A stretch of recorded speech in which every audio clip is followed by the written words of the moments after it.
to go. All right, we're live. All right. So this is an another installment of the Lifestyles University training, and as we always do, we opened it up to some of our extended family and friends. And really, the purpose of this workshop is to be a introductory to film, well, introductory to interview techniques for filmmakers and content creators, which all of us are. Oh, So, well, I need the. My Samsung is struggling a little bit.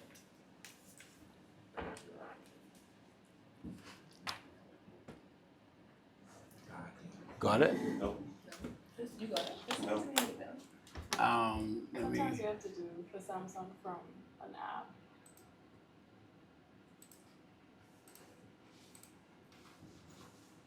And just y'all have the participant copy, right? How do you know? Oh yeah, it says Yeah. participant copy.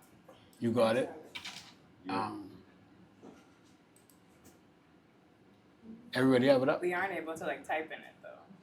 No, I prefer not. So you could open up a separate document if you want to keep notes. Okay, so like make a copy of it. Yeah, you could make a copy of it and type. Okay. Oh yeah, because I know it added the master. Yeah. So make a copy and then. All right. Let me know once everybody has it up, please.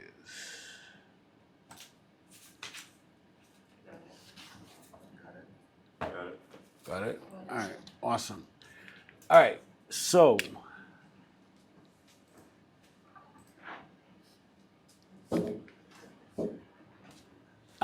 the primary objectives for this workshop is to build tools to conduct interviews that feel alive, to start with a genuine curiosity, so to divorce ourselves from the scripts, and to invite trust, not performance. And so the idea is that we really want to establish ourselves as top tier interviewers, because in what we do, all of us actually do some sort of interviews, right? And so before we get started, I do want everybody to introduce themselves, just a little bit about who you are, what you do, and what you hope to get from the actual workshop today. All right, I'll start. My name is Jermaine Chambers, founder. Don't give him the mic. Good day, everyone. My name is Jermaine Chambers, founder and head videographer of The Boys Media. Basically, what I do is mostly managerial stuff within the business, but also a lot of videography and video editing. I don't touch photos, but I'm willing to expand. And I just hope to learn. I just want to be a sponge to soak up all the information that you guys are giving to us because I really just love Lifestyles University. You don't have resources like that over here. So I really appreciate it. Awesome. Appreciate that. You have the shotgun for that? No. Wait. No. All right. So my name is Alexander Aubrey, and what I look for the most about getting out of this is just to be able to communicate better with the person I'm interviewing. I feel as though I stick too close to the question, so I hope to be able to mediate that and be able to have a flawless interview without having to look at the questions on my phone and just be able to supply that energy, so to speak, to allow the person I'm interviewing to feel more comfortable as I do so.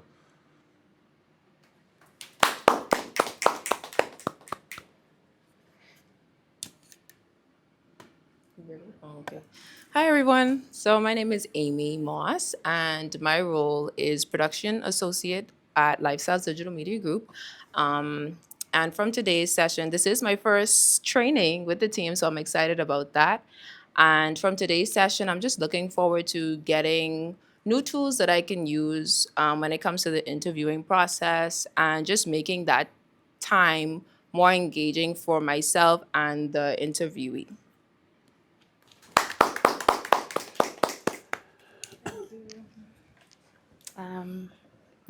Hi everybody. My name is Ethan Quant. I am the owner and lead instructor of Bowflex Barbie Fitness. I am looking forward today to learning just more in-depth strategies on how to conduct impactful interviews in the space that I'm in the fitness space. I think especially for like testimonials and reviews and, speaking with clients on their experience, that you want interviews that are relatable and impactful. So that's what I look forward to learning. Awesome. Thank you. All right. So, what? I was still. Oh, sorry. It's okay. Hi, everyone. My name is Danielle Thompson, and I am the admin assistant for the Bowflex Barbie Fitness brand, and I am also a personal trainer for the Bowflex Barbie Fitness team. And today I am looking forward to being able to actually give an interview and it be a flowing conversation and less of an interrogation per se. Sometimes you can have that awkward silence, not just from me, but from the actual person that you're interviewing. And so I want to learn that flow and the techniques that you use so that it's a conversation and less of a this is the question, answer next. So that's what I'm looking forward to. Thank you for having me, Lifestyles. Awesome. Xander, actually, now that I see what you're doing, you're right. You can switch it back. Sorry. All right. So, with that being said, the inspiration for this workshop was really just from an observation standpoint with my team, right? I had the opportunity to actually edit some footage that they would have done, and I realized where the disconnect was, and it was really from that. The way that the interview was actually conducted. It did feel more of an interrogation. It literally was them reading from notes or off their phone. And what we find is that when we approach interviewing from that standpoint, it doesn't feel conversational. It does feel kind of scripted, even though it's supposed to not be scripted. And so that was really the inspiration. And I thought about, because I've been told over and repeatedly that I'm a very good interviewer.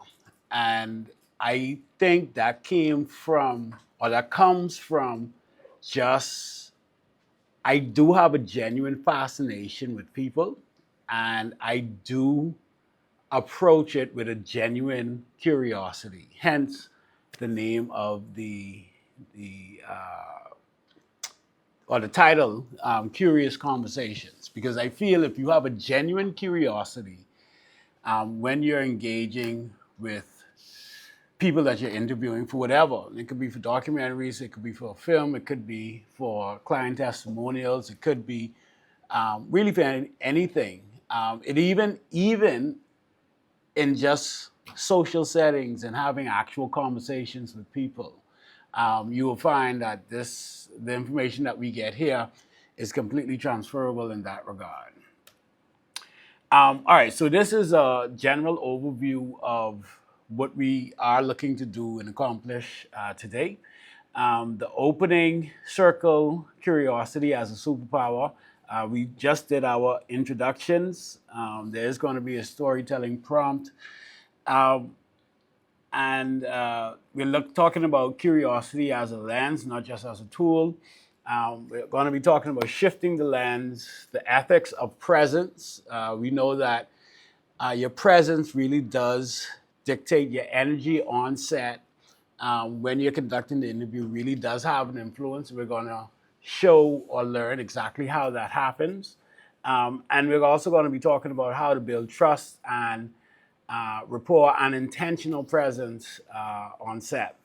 We're also going to be doing something where we talk about researching with empathy. Now, how many of you, just out of curiosity, actually research or do some sort of research before you interview a subject for whatever subject matter? You do research. Yeah? No. Right? Okay. But even if you're going to have a conversation with somebody, you're a business owner. So when you go to have a client meeting, thinking about interviewing is whenever you're going to have an exchange, do you do any type of research beforehand? Okay, good. And then we're going to discuss the interview flow from icebreakers to intimacy. We're going to talk about gear tips, prompts, follow-ups, how to use silence as a strategy so it doesn't have to be awkward. Listening between the lines, we're going to talk about active listening, emotional cues, clip analysis exercise, which is something that we actually shot at Lifestyles for a client. And then we're actually going to do some role playing with some live interview practice, partner exercises, and then we're going to come back and do a group debrief, and then reflections and takeaways from the day. All right. So if we can, I'll have Danielle read the workshop objective. That's at the beginning. That's at the very top.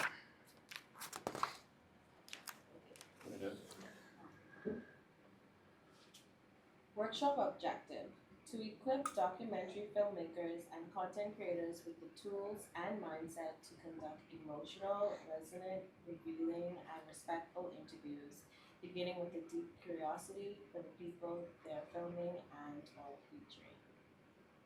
Awesome. All right. So that's the objectives. Now, when we talk about the workshop structure, the first thing we're going to be talking about is opening the circle. Curiosity as a superpower. So we've already done the introductions. Now, I want you guys, and we could go around the room or somebody can volunteer, but describe a time someone surprised you with their story. I want you guys to briefly reflect on a personal experience when you underestimated someone or expected one story but got another. Uh, the purpose of this exercise is that it's going to prime the group to expect the unexpected and really, most importantly, to remain open to the unexpected. So we started from this side, so we start from this side this time. So, Dekel, you could. So a time that you underestimated somebody, so you got a story that was more than you anticipated, or you got a completely different story from something that you would have gotten. Yeah.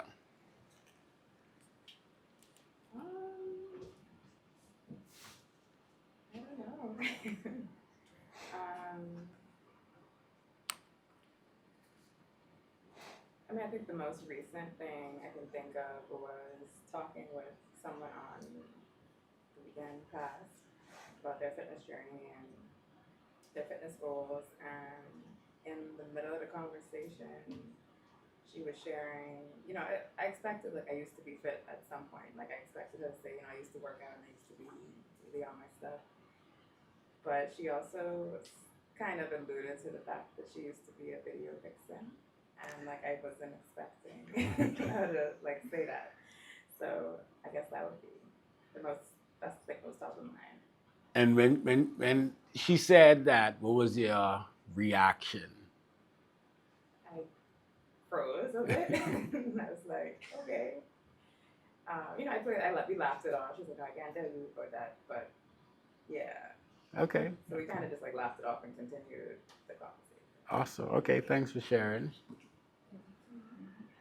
So for me, I would say the time when someone surprised me with their story, I was back in university and we were doing like community work for a local school and we were just conducting like career day little interviews with like the primary school kids and you wouldn't expect the response I got from a child, but I asked him, I was like, so what is like your most memorable experience? Something very general. And then he goes to say, well, my most memorable experience was when I witnessed my dad get smashed by a vehicle. Because his dad was like a mechanic, and sometimes like when they hoist the cars up, that type of thing. So when he said that, because it was such a like lighthearted day, something fun, I wasn't expecting such a serious story from a child. Um, and of course, he's a kid, so like I definitely have the ball in my court when it comes to interviewing, but it definitely caught me like completely off guard, and I had to kind of shift the conversation a bit because I didn't want him to drift to like a sad space. Yeah, so that was my most surprise reaction. All right, so I would say a story for me that has stuck recently. I would have had a conversation with my mom because she's over in town and off of Freeport, and just having a good conversation with her, it kind of prompted a question. You know, like you always want validation from your parents, but I asked like how like what does she think about the work that I've been doing, and it quickly prompted her to tell me a story about how when I was a kid, and I used to take photos on a camera for the phone all the time with pictures and stuff like that. And she saw how in tune I was with like taking photos and videos and stuff. So she would just tell me stories about how she thinks that it all came full circle. So it was a surprise for me because I totally like I was a kid. I totally forgot about that moment, and to see that come back, that was a good story to hear and reassuring. Good. Thanks for sharing.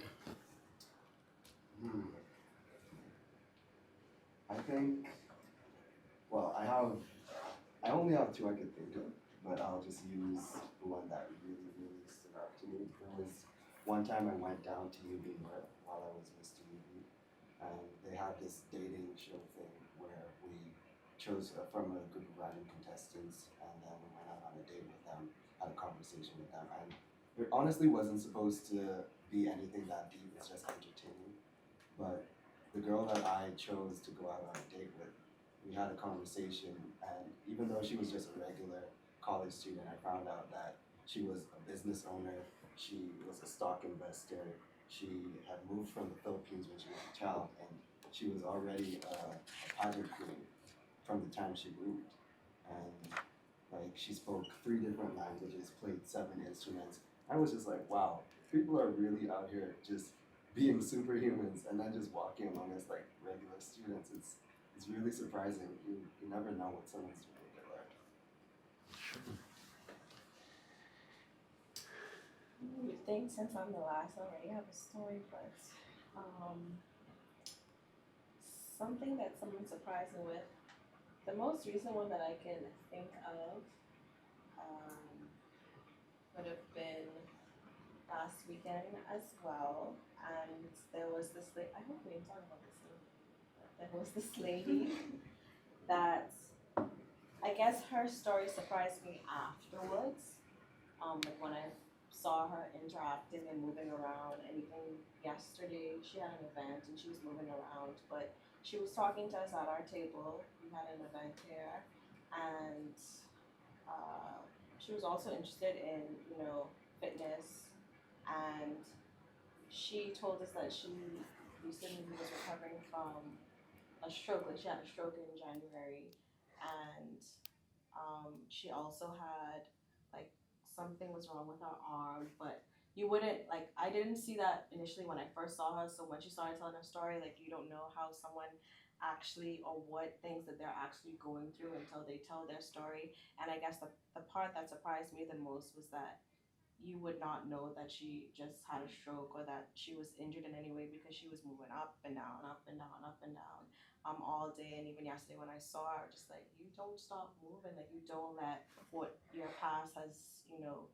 presented you with affect how you're moving now, with your life. And so that was something that surprised me about her. Awesome. Okay. Thank you all for sharing. Jermaine, I want you to read why curiosity is your most powerful camera.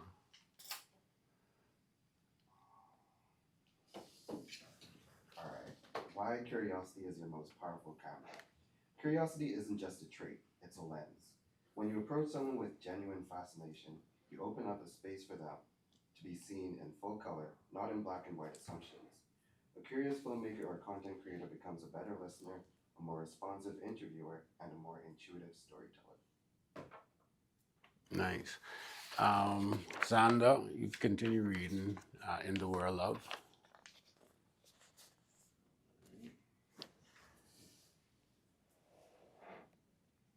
In the world of storytelling, your camera can only capture what you're emotionally and mentally tuned into. Curiosity activates your attention, your empathy, and your imagination. It encourages deeper questions, it uncovers unexpected truths, and it invites interviewees to feel safe enough to reveal more. This approach shifts the power dynamic. You're not extracting information, you're receiving a story. You're not chasing drama, you're honoring humanity. Curiosity keeps your storytelling alive, unscripted, and honest. When curiosity leads, people feel it. And when people feel seen, they open up. Not just to your camera, but to the world through your lens. Key principle: you're not looking for a quote, you're a human, looking for truth and connection. All right, so now I want to discuss this because the reality is that in the nature of what we do, it is important for us to make sure that we're pulling out certain information based on the objectives, right? And so in a scenario with like the Bowflex Barbie Fitness team, if you're doing a client testimonial, right, you do want to pull out specific information, right? And maybe y'all could help me. What are some of the information, some information you would want to pull out from somebody that you're doing a client testimonial from or with? How long they've been working with, or either working with the company, working with the brand. How long they've been a client. Right, how long they've been a client, right? Maybe what led them to sign on. What their experience has been so far. Right. Would they recommend services to someone else and why? I mean, those are the big things. So you do have specific, you do have a set of specific information that you want to pull out, but what the goal of this is, and when you approach it from a genuine curiosity, you want to you want to frame your questions in such a way. So literally, even though the information may be, how long have you been with the company? What has been your experience with the company? Would you recommend? You may not necessarily want to ask those 3 questions just like that. I started with the company and 2 years ago. Okay, and then you have to prod, right? And so, but and maybe y'all can, so what would be a way, if that's the information that we want to pull, what would be some questions that we can ask to initiate the conversation so that we can pull, or at least get on the track to pulling that information? How did you hear about Bowflex Barbie Fitness? And then they could open up about whether they saw it on Instagram or a friend told them, and then the conversation can gradually get to those other questions. Okay, you was gonna say something? I think something like walk me through your Bowflex Barbie experience so far, and then based off what they start with, you can kind of add on to it, and then they respond, and then it kind of flows like a natural conversation. Anybody else? What are some memorable moments you might have had while speaking with Bowflex Barbie brand? Okay. You, Pretty much covered it. yeah. I think I would start if I want to get you asking if I want to get the time when they started or how long ago they started. Yeah, I mean, how are you going to start? If those 3 questions are information that we want to pull, how would you initiate the conversation? I would say, talk me through what led to your decision of joining the team. Yeah. And deciding to become that. You know how I would start that? I would say, all right, Danielle, give me a little bit of background about your fitness journey. Where did you start? Right? Because what happens is that when we start, and everybody here pretty much started with Bowflex Barbie, but when we talk about the fitness journey, we're assuming that there was a fitness journey prior to, right? And so we get kind of, these are the things that I did, this would work, this what didn't work. I wasn't happy with this one, and so these are the events that led me to. And then it also allows for easier storytelling because you're asking, tell me the story. You're literally saying, tell me a story about your fitness journey. So, talk to me about that, right? And from that, we are going to, then that's where you may get the, oh, well, I used to be an athlete in high school and I won BSSA and I won, and then I played collegiate, I don't know what it called, BS. I went to government school, so I don't know what it is. But so now you get the story, right? And so when we're talking about story, and this is something that's also very important, what are the components of a story? When we talk about story, period, what would you say are the components of a story? Person's process, trials, triumphs. Right? What are the components of a story? Any story. Any story. Well, yeah, you have characters. The beginning, the climax, and end. Right. So you have a beginning, middle, and end. Right? And so it may be a situation where, regardless of where she is or where they are, where he is, both Lex Barbies may or may not be their beginning of their fitness journey. So but you see the difference, right? Like we want to really, because the purpose of interviewing for what we're doing is we want to tell a story, right? A client testimonial is a story. It is a story of your client's experience with you on that. When you sit down with a client or a prospective client in a meeting, you want to find out what their story is so that you can help them in their story, right? Like you can be a part of their story, you can help them write that. And so when we talk about really starting with that genuine curiosity, like it really does open up for them to really share their story. And as the interviewer, it's really on us to ensure that we guide the conversation in such a way that allows us to pull from the conversation or the story the elements that we need for our purposes. But you will find that people do open up so much more when they feel like you're actually really interested in it. And it could be somebody that you know very well. In some instances, that may even be easier. But even if you don't know the person, having a genuine curiosity, because even if you do know the person, you may not know exactly what they were feeling in that moment that thing happened. What was that like? When you heard your name getting called for your pro card. I lived that with her, but I don't know what it was like for her. So I'm curious, was that, what were you feeling in that moment, right? And so really leading with curiosity is really like a genuine curiosity is really one of the best ways to approach any sort of interview and or even conversation, because this is something that you can use when you go out, if you're networking, if you're interacting with people, like really just have a genuine curiosity. And that's something that I have, which is why, and I sometimes say, even in social settings, hey, if I ask too much questions, just say, hey, you know what? Like, take it easy. Like, I don't feel like answering all these questions. But it's from a genuine curiosity and a genuine fascination with people. All right. So some key points from this particular part also is that you're not looking for a quote. You're a human. You're not looking for a quote. You're a human looking for truth and connection.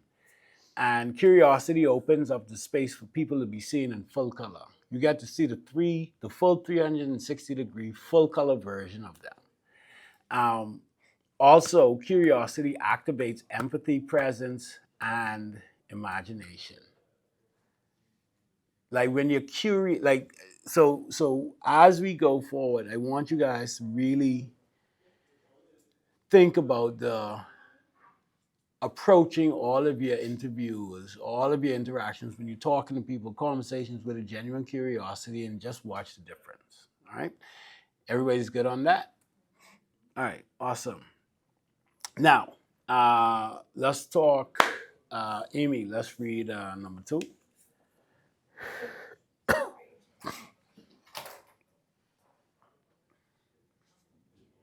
shifting the lens, the ethics of presence. Goal, understand how our presence affects the people we interview. The interviewee is not a subject, they are a collaborator. Reframe your mindset. The person across from you is not just a vessel for your film or content. They are an equal contributor, bringing emotional labor, truth, and nuance to the piece. All right, right down. Let's put a pin in that. So, how many of you, prior to hearing this, have actually looked at the person that you're interviewing as a collaborator and not a subject? I think my mindset is pretty much subject. Right, especially because in our field, when you're talking about film, kind of like we normally talk about the subject. Make sure the subject's in frame. Make sure the subject is, and normally they are what? The subject of the story, right? And so it's a natural inclination to approach it like that. But can you appreciate or tell me what is the difference between viewing this person as a subject versus as a collaborator?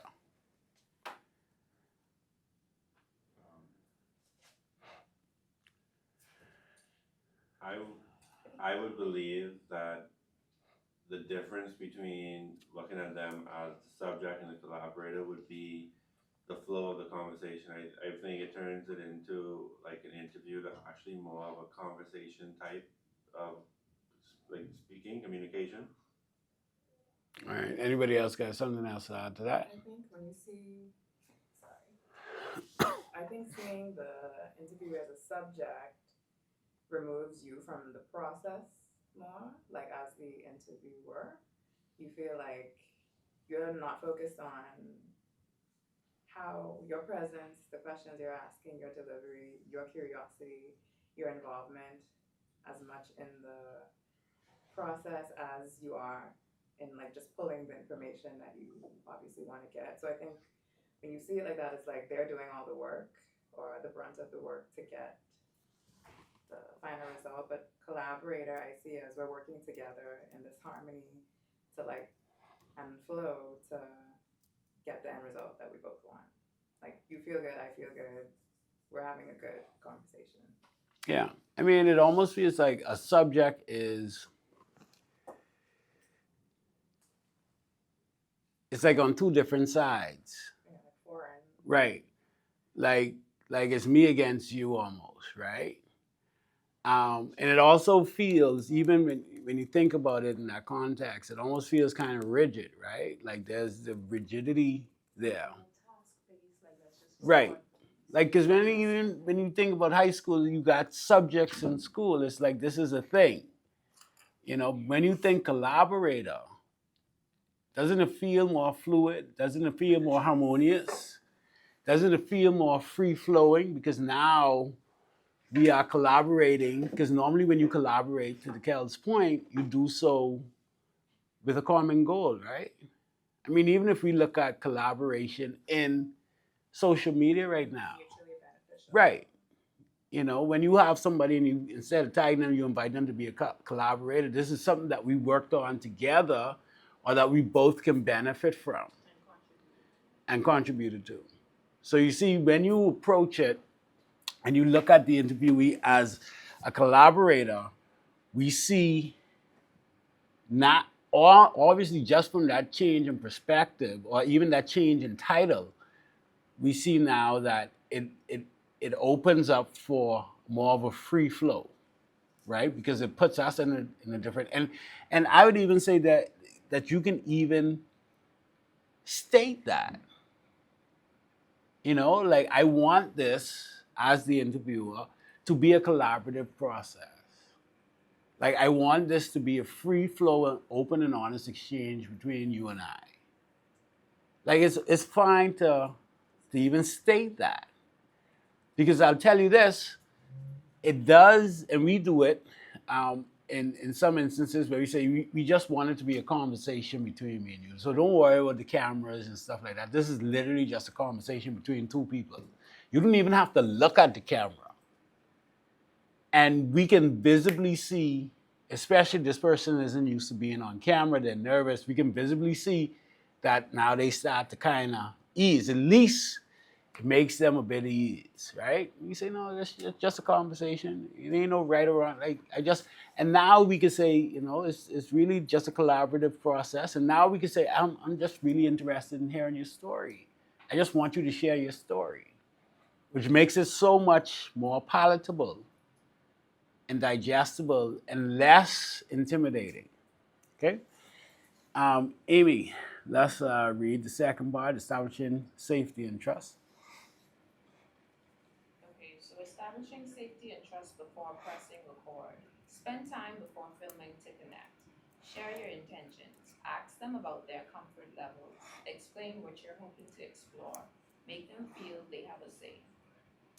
How many of you in your interview process actually do this in one way, shape, or form? Yeah? What would you normally do, Dekel?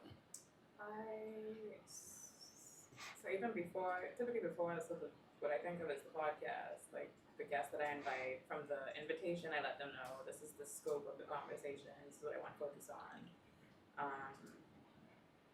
Before the actual interview day or podcast filming day, I would say, again, this is how you can prepare as far as what to come in, what to bring, what you can expect. And then when they get there, light conversation before we actually sit down to record. I let them know if there's anything on the outline that they're not comfortable going into in detail, to let me know. Anything off limits they don't want to discuss, or anything they absolutely do feel passionate about that I maybe didn't include in my notes after I did my research. If they wanna, I'm sorry. If there's anything that I didn't include in my notes that I sent to them that they wanna talk about, like, I invite them to share that. Yeah, I think those, and then, like you said, doing the research beforehand, so I know something about them that I could actually have a genuine conversation on. Yeah. With them. Stand up.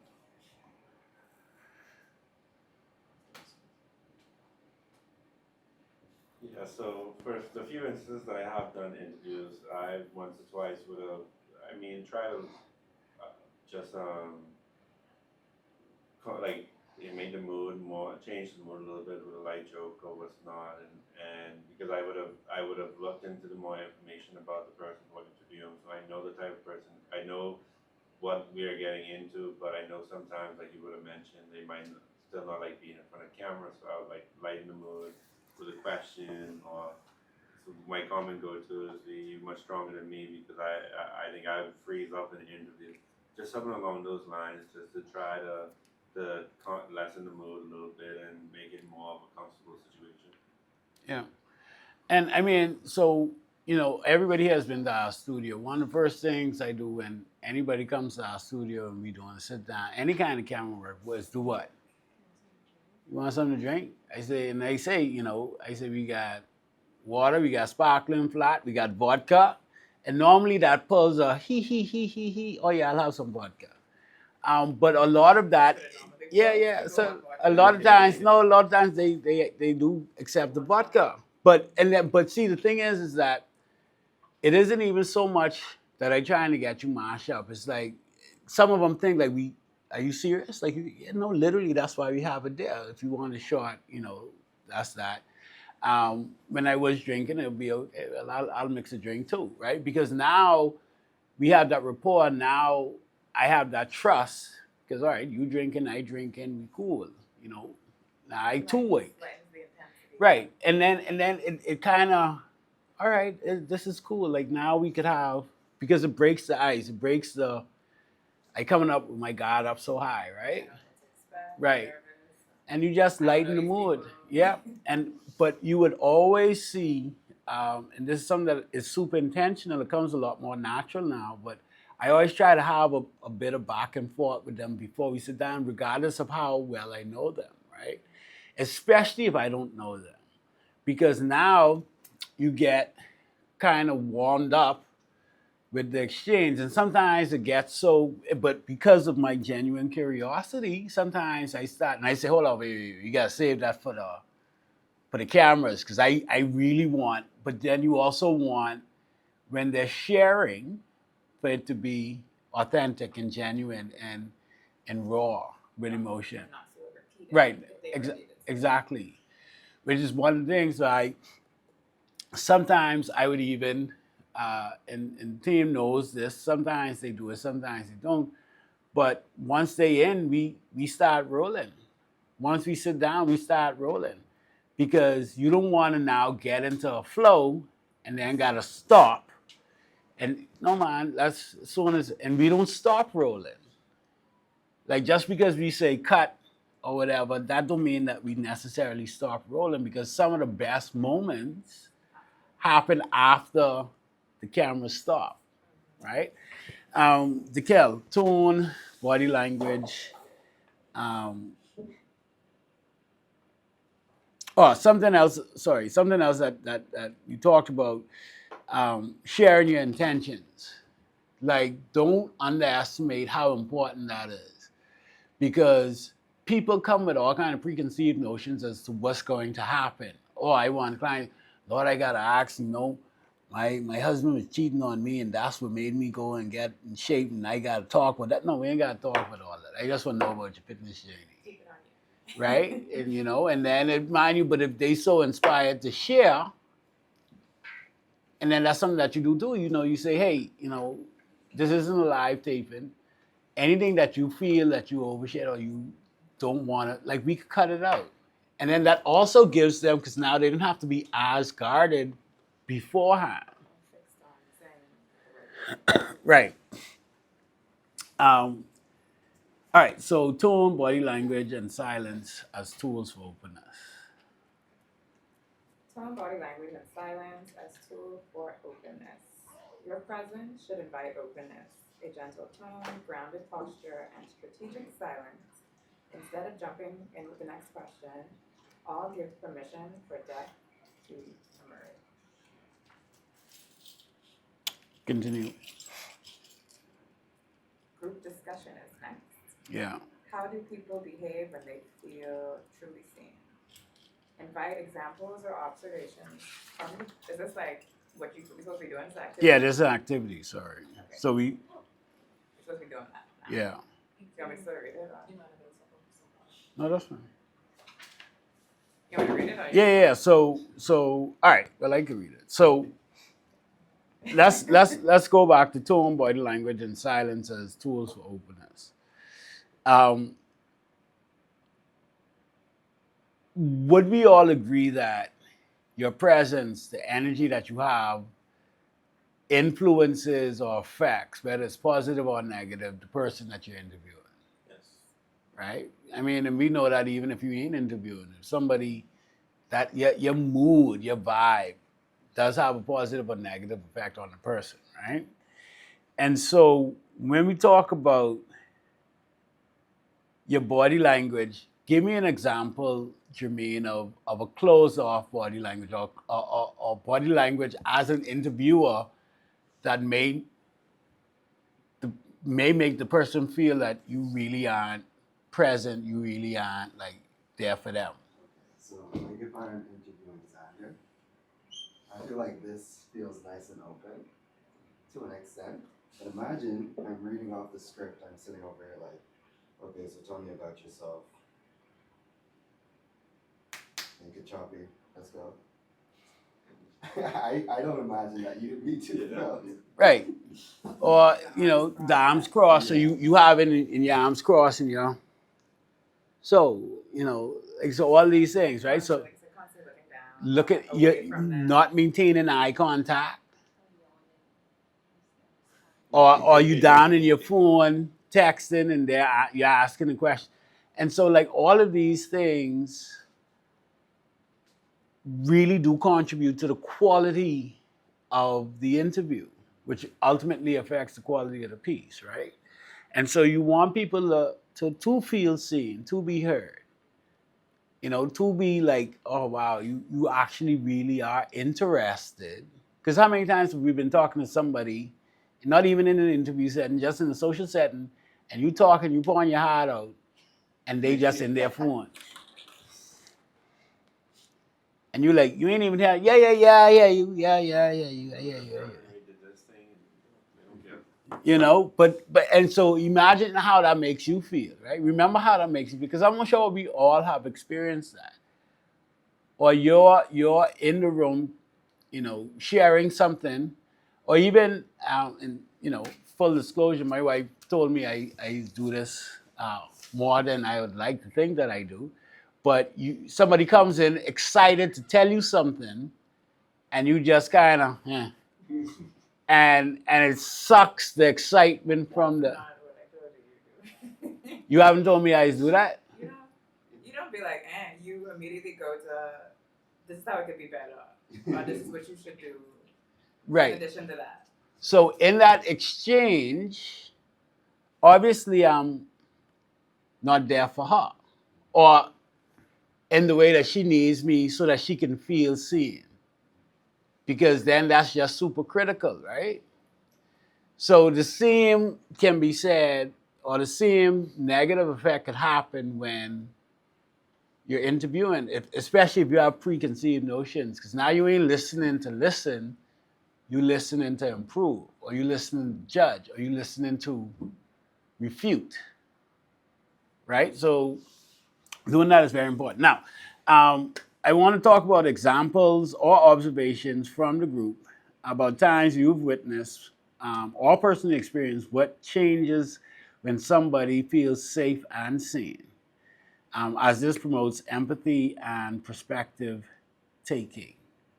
So any of y'all could share a time that all right, Jermaine. Just to clarify, that's like it doesn't have to be an interview, just like No, just a, between- yeah, between two people, like when somebody felt as though like, oh, I feel seen.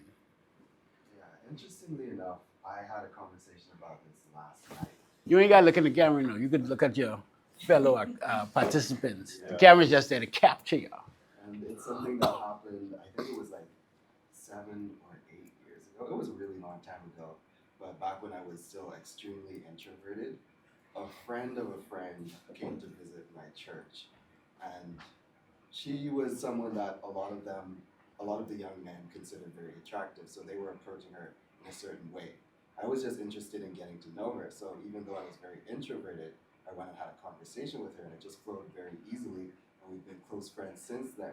And last night we were talking about it, and she was like, I've never felt this safe around anyone else. I was like, I always thought you were an extrovert because we always talk so easily. And she's like, no, I'm the biggest introvert. But neither of us knew that the other was introverted because of how easily we communicated with each other, because we made each other feel safe. That's a good one. That's a good one. Anybody else? I guess I can do one. What was the question again? Share time. Someone felt safe and seen. Well, yeah, right, but what changes you see in the individual when they feel safe and seen? Got it? Yes. Okay.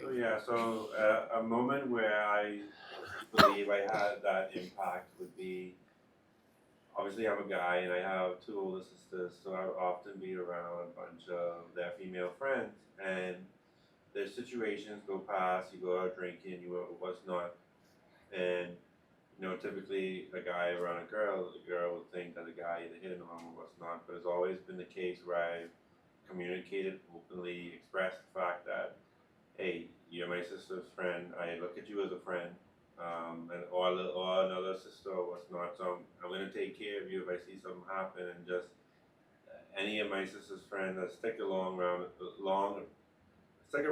enough. I show them, I talk to them, and they express myself to them, and they express themselves to me, and it just opens a dialogue of open communication, and and eventually with a few of them, they understood that it's a platonic friendship, nothing more, and it allows me and them to be able to communicate and get to know each other more and more, and that became friendships along many cases.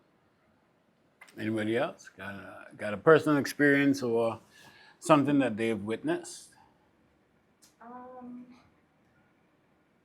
So, personal experience, a couple of times in interviews you've made me cry from even like the same example you gave of earning my pro card. There's an interview that we have the clip of you asking me like the day after, how did it feel? And even though you were there, and I'm in my head, I'm like, why are you making me say this? You were there. I told you how it felt. Like you were like sitting there on the edge of your seat, waiting for the response, like genuinely wanting to hear what I had to say, and as I verbalized it, and I felt that, wow, Ethan really wants me to share this. It made me cry, and then I've had interviews where I've asked questions, or I guess made people feel comfortable enough to that point as well, like where it became emotional, and I think that's where the silence can come in, where you just let them have their moment without throwing words on. Yeah. Do you have an example where you did something feel seen or you felt seen? I feel like my interview with you. Yeah. But you ain't gotta say that. Everyone's got to say it, no? No, I mean, so I've seen, well, not even an interview, but this was just an exchange that I had with a client who has now become a friend. He's worth like $500 million. But, you know, we would go back and forth, and it started out very surface level. But over interactions, I've seen, like, over time, I saw him kind of start sharing more.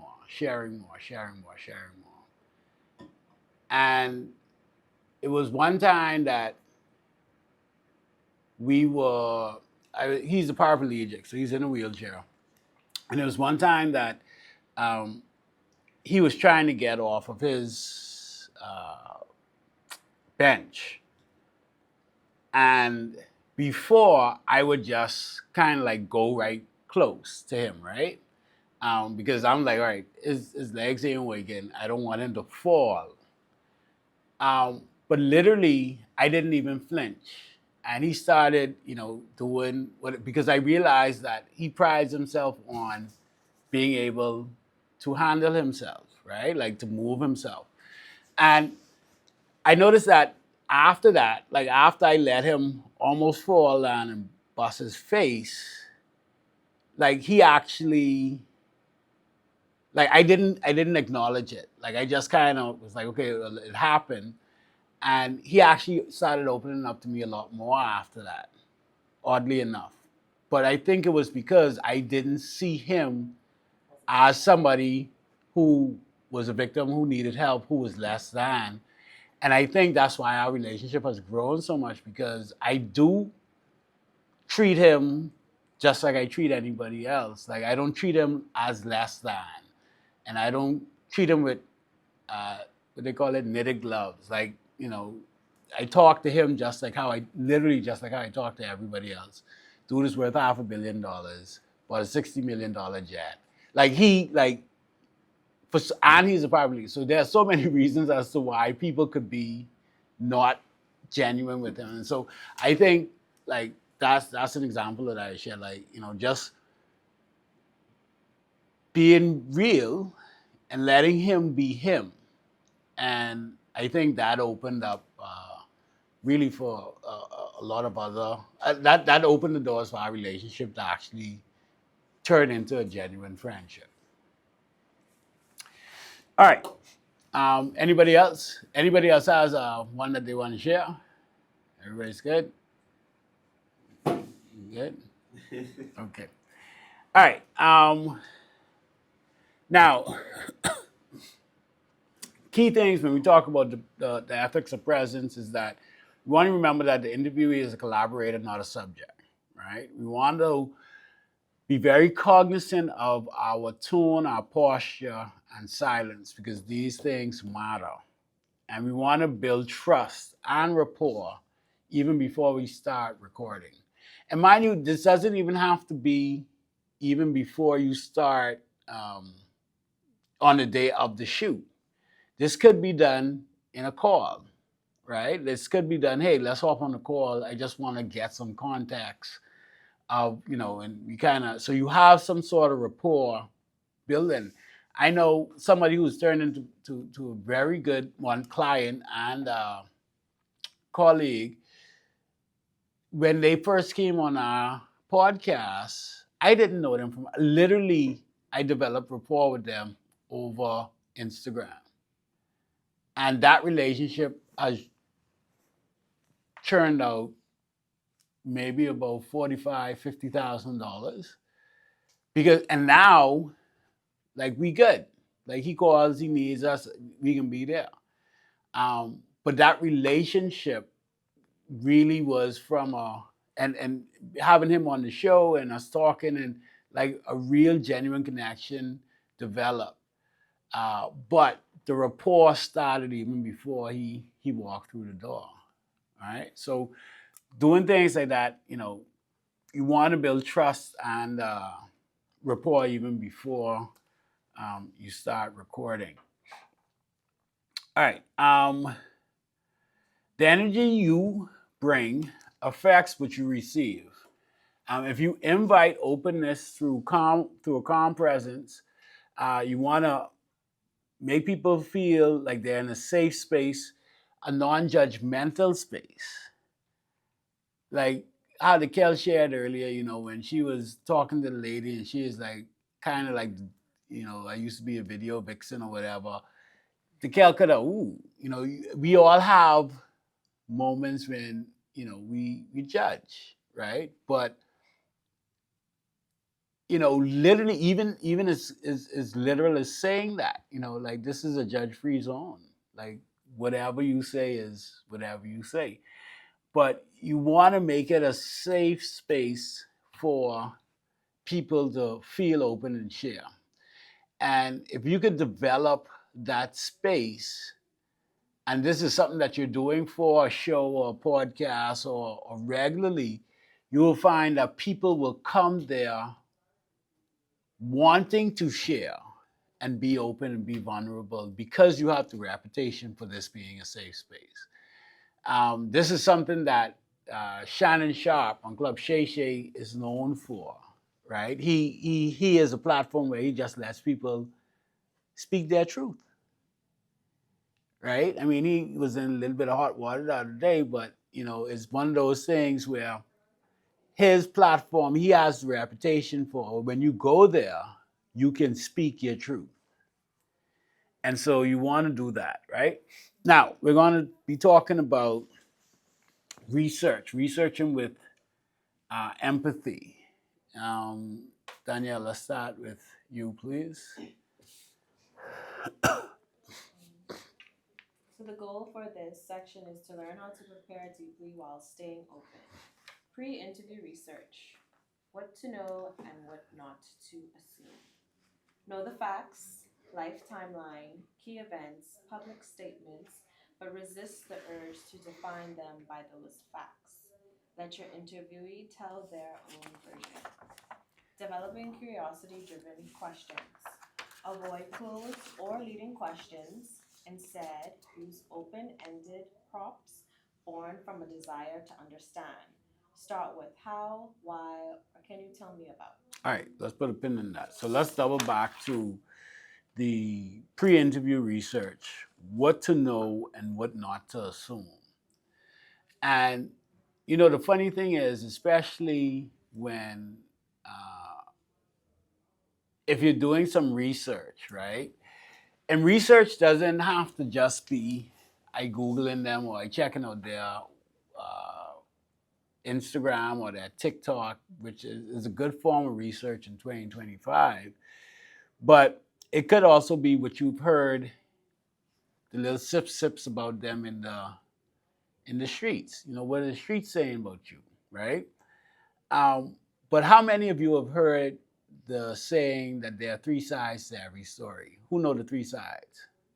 Your side, my side, and the truth. Right. And everybody has a version of the story. And when they come on your show or on the front of your camera or in the hot seat, you know, if you are driven by a genuine curiosity, you want to pick it up? Where it is? Yeah, you can bring it in. Sorry. So the lunch is here for those who eat lunch. How's that insensitive? Oh, that wasn't on me. That's the team. Don't worry, I ain't eating. Half of them can eat, and half of us ain't gonna eat. All right? That's not my guilty pleasure. Yeah, that's your guilty pleasure. I didn't even look. I don't know what it is. I don't want to know. Subway? No, it's not Subway. No, it ain't so. Y'all can eat if you all want. If you all eat, I know you all. No judgment zone. Yeah, this is a safe. This is a safe zone. Like no judgment. No, it's pizza. You pick it up. You can't smell it. I can't smell it. Y'all can smell it. I can't smell it ever. So like, They open it in I'm not a good judge of smelling. KFC? You say it's a The no KFC. judgment zone, so I'm just like, it has to be That's something what you bad. had last week. That's what you think. What did I have? Pizza? Oh, I don't Oh. care. See, y'all good. Y'all are strong. Y'all done in it. Dying insensitive. Now, if I come in with some guava, that's for something. I think that would be insensitive. All right, Jermaine, help yourself. Like for real. You don't eat pizza? Boy, y'all gonna eat. Seeing that she ordered these because the long bellies, but Captain Long Belly ain't here. Yeah, but he's sick. That's why he ain't here. He got yellow fever. What do y'all say? He I got? wonder from where. I know, these sickly people. Anyway, so the goal is that when you're doing research, right? The main point of this is not to enter the session with the interviewee with preconceived notions and assumptions. And even if you do, boy, you know, this one is or this one is or this one is, like, you want to divorce those and really enter the space with an open mind and allow them the space and safety to speak their truth, to share their version of the story or what's happening or their experience, right? Because when you do that, you will find that you can probably learn something that you didn't know. Or it may be that you confirm. But your presumptions are going to taint the process. And so you want to remove them from that as much as possible, okay? Now, when we talk about developing curiosity-driven questions, like this is important. Danielle, read that again, please. Avoid closed or leading questions. Instead, use open-ended prompts born from a desire to understand. Start with how, why, or can you tell me about? All right, so we know what an open-ended question is because they kind of gave us an example as to how to start that. Let me ask all this. What is a leading question? So give me a scenario and give me a leading question. I thought of something. You're Yeah. leading them to the answer you want them to give. So give me an example. So Ethan, you've been married for 5 years, right? Yes. That's a leading question. I'm saying right or All right. stating I knew you were gonna say yes. So I hope you would. Yeah. yeah. All right, yeah, that's an example of a leading question.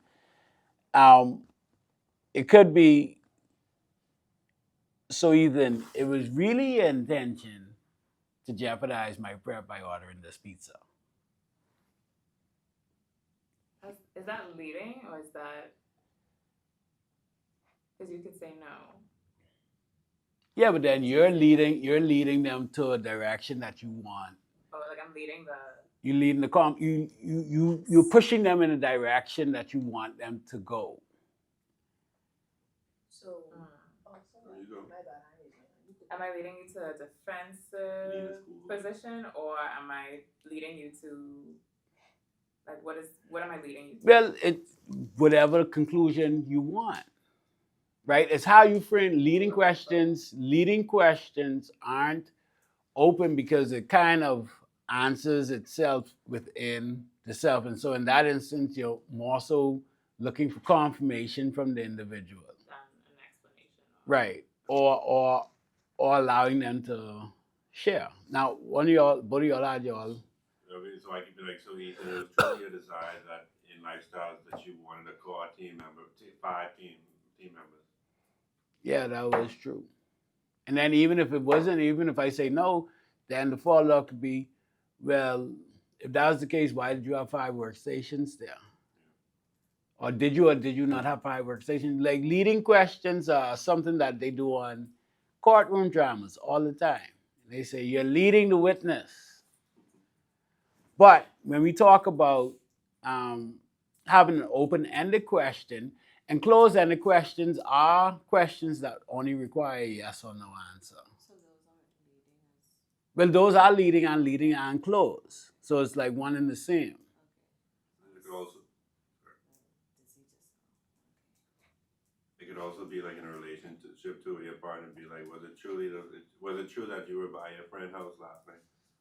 And they know full well you wasn't by your friend's house last night. But they try to set you up. I was just gonna say, so I ChatGPT for some examples, and one of the examples says you didn't see him take the money, did you? So it's almost like when you don't want someone to snitch, giving them that hint to say you didn't see him take the money, right? Because you know what you want their response to be. Right, and then you say, no, I didn't see them take the money. Yeah. Right, so that's leading questions. And so closed-ended questions are questions that just it doesn't require you to do any explanation, or it doesn't leave room for further explanation or expansion on a topic. But a leading question does, because you just said. Kind of leads you closer, right? But it's still, but leading questions can be closed. They can be the same. Leading questions can Be closed-ended questions. the closed-ended questions can be leading. No, they could as well, depend on how you ask the question. Like the example that she just gave. Read that again. But the money? Oh, I got it. You didn't see him take the money, didn't you? Did you? No. It's closed-ended. No, I didn't see it. Or it. He's the only one that been in the room. Now, how would you ask if your intention is to truly get a response? How would you ask that same question, but in an open-ended way? Alex? So this evening, there was nobody else inside this room other than you. So did you take the money? That's a closed question. No, I didn't take the money. That's closed. So you didn't see him take the money, but he was the only one that had access to the room. What do you think happened? Or It's still kind of leading, but because it leads one to assume, how about, oh, sorry, you were going to say something? What? Yeah, I was gonna say maybe asking the person, do you know where this money is?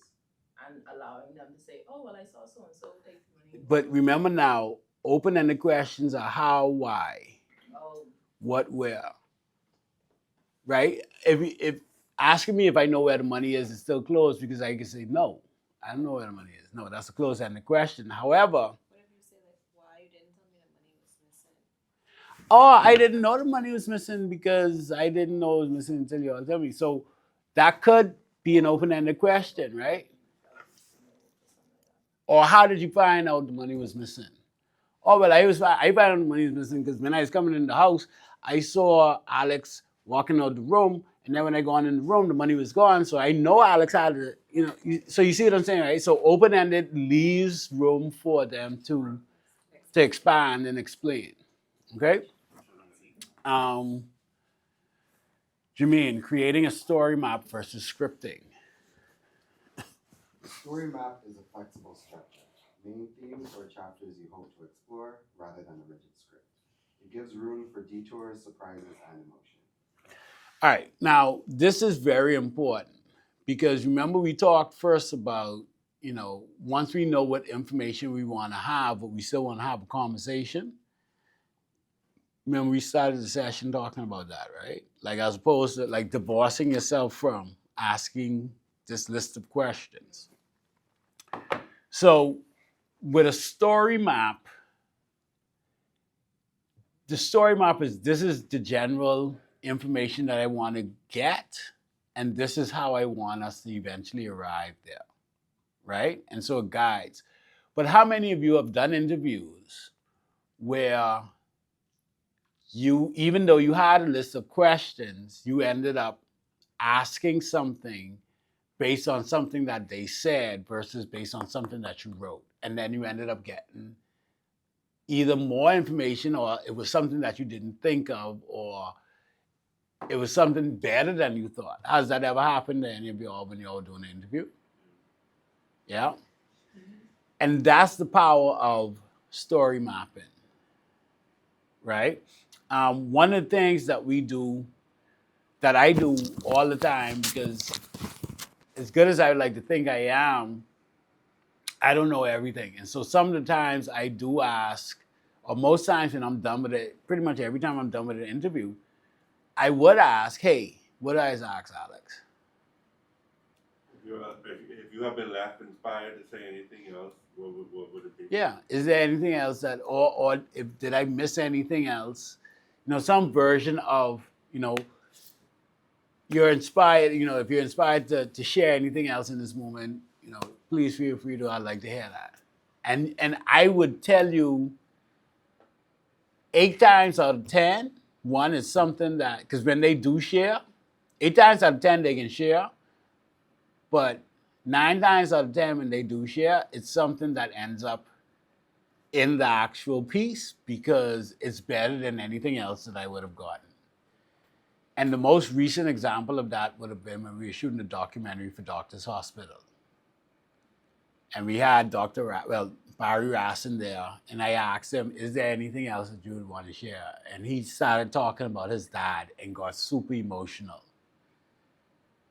But that wasn't on my radar besides the fact that, okay, his dad is one that was the genesis of this project, but I discounted the fact that him talking about his dad versus Dr. Rassin would have had on the conversation.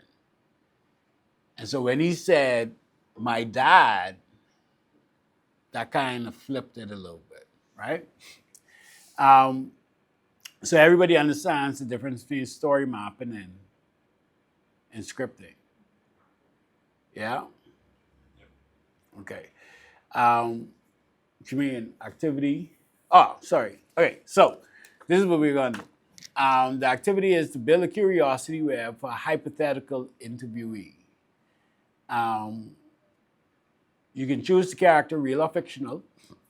Build a curiosity web. Example, a central topic. Example, health and fitness with branches of open-ended questions around family, resilience, loss, joy, sacrifice, etc. And so this should encourage you guys to think beyond the surface. So I'm going to give you all, and this is going to be a group exercise that y'all do collectively. I am going to give y'all 5 minutes, 10 minutes. I can give y'all 10 minutes to do this. Actually, we could split it. So we can have one, all right, we can split it down the middle. So 1, 2, 3, 4, 5. Anyway, y'all 3, y'all come up with 1. Y'all 2, y'all come up with 1. 10 minutes, and then we can discuss it. Y'all see the activity, right? All right.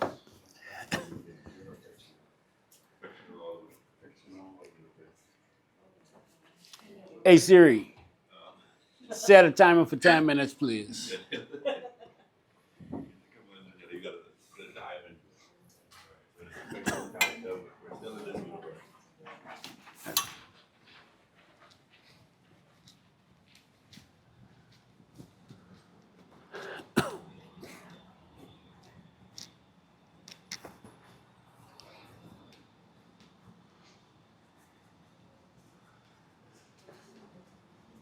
It was my last time of college, and I was in a tragic accident. No, she was saying that he broke his leg in college. Okay, All right, all right. Huh? No, it ain't going on. That's it. Time done. Y'all ready? All right. So which team is gonna go? This is the thing. We sound like we may have it more together than that. How they get it more? Was less cooks in the kitchen? They sound like they. One Got a lot going one on. person was cooking, one person was trying to show the pot, and the next person was watching the pot catch on fire. All right. So the activity was to build a. That's the time. So the activity was to build a curiosity web for a hypothetical interviewee. Choose a character, real or fiction, and build a curiosity web.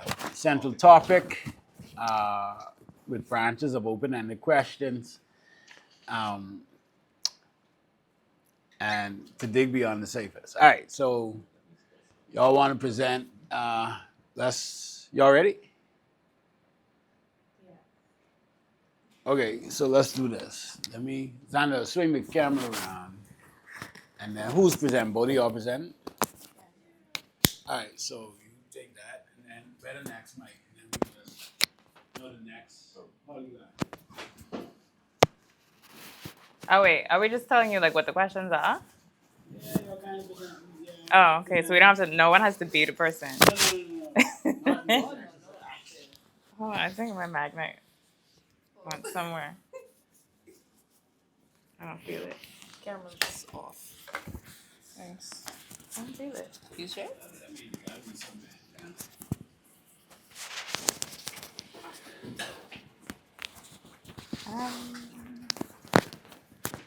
Shake it out.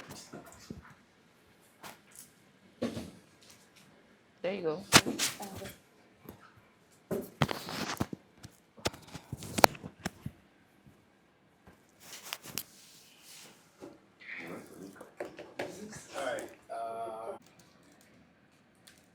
All right. So, y'all have a T in the name? No? Okay. AD. A-B? AD. A-D? A-D. Team AD. All right. Never subtract. That was good. All right. Y'all can go. All right. So, Team AD has decided our interviewee is King T'Challa from Black Panther. And our topic for the interview is legacy and leadership. So, Amy is going to start off our first section of the interview questions. And take it away, Amy. Okay, so for our legacy, am I actually supposed to be interviewing? Dine the top, Amy. The first one is Because we have it family. set up different. No, Oh, we but I don't. catch. Okay, I understand what you're doing. I got you now. Okay. Okay, so to start off our interview about what's our topic? Legacy and leadership. We're gonna start off by asking King T'Challa about family. So first question being, how is your relationship with your father, King T'Challa, shaped the way you lead? The next question would be, what were some unspoken lessons your mother or ancestors taught you? And then we'll follow up that question by asking, how do you balance familial loyalty with the responsibility to your nation? Then we will transition into questions about loss. So, what did you feel in the immediate aftermath of your father's death? How did grief influence your choices as a new king? Is there a loss you've never fully allowed yourself to process? And then we'll go into joy, more lighthearted questions. So we'll ask him, what are moments of joy that you hold on to amidst your responsibilities? We're going to ask him to describe a time when you felt fully present and free, and who were you with? And the last question under that section would be, how does joy play a role in Wakandan culture and in your personal life? And then to tie in the leadership and legacy, some of the legacy questions are, what do you hope Wakandans will say about your reign 100 years from now? Who or what are you building for beyond your lifetime? And how do you hope your life changes the world beyond Wakanda? And is there anything else you would like to share? I have a question. Is this something, so with a topic like that, right? What do y'all think about asking him? What does that mean to him? Leadership and legacy, right? I mean, because What does that's the actual topic right. mean to him? So, what does the topic mean to you? And I'm surprised that none of y'all asked what he would like his legacy to be. If we're talking about leadership and legacy. Well, what do you hope Wakandans will say about your reign 100 years from now? It's kind of that, no? I mean, in my mind, if the topic is leadership and legacy, I would also ask him about, well, and I think y'all did, about his leadership style, right? Like, how does he lead? Maybe in comparison or in contrast to his father, right? Because one of the things is that we do want to dig a bit deeper as well, right? So we don't want to get typical, like, call it surface answers. And so think about asking questions that are going to stir even internal conflict, right? That are gonna stir emotion, right? When you think about your legacy, Chichara, what do you want that to be? And what do you want to be remembered for? And so even building on that, because like I said, even how you ask the questions could kind of convey the gravity, quote unquote, or the weight of the questions. But that was good. Thank you very much. Good Y'all job. have any feedback? Thank you. I just like to ask if there's any influence from outside sources. Well, we use the resources that were available to us, if that's what you're asking. Okay. Okay. Just checking. Trying to see where your head was at. All right, who's speaking? What y'all team is? All right, I'll be speaking. Sanda and Chad. What? Yeah. Oh, who's getting this mic? It was. Only me speaking. Oh. So you can put it back now. Yeah. Don't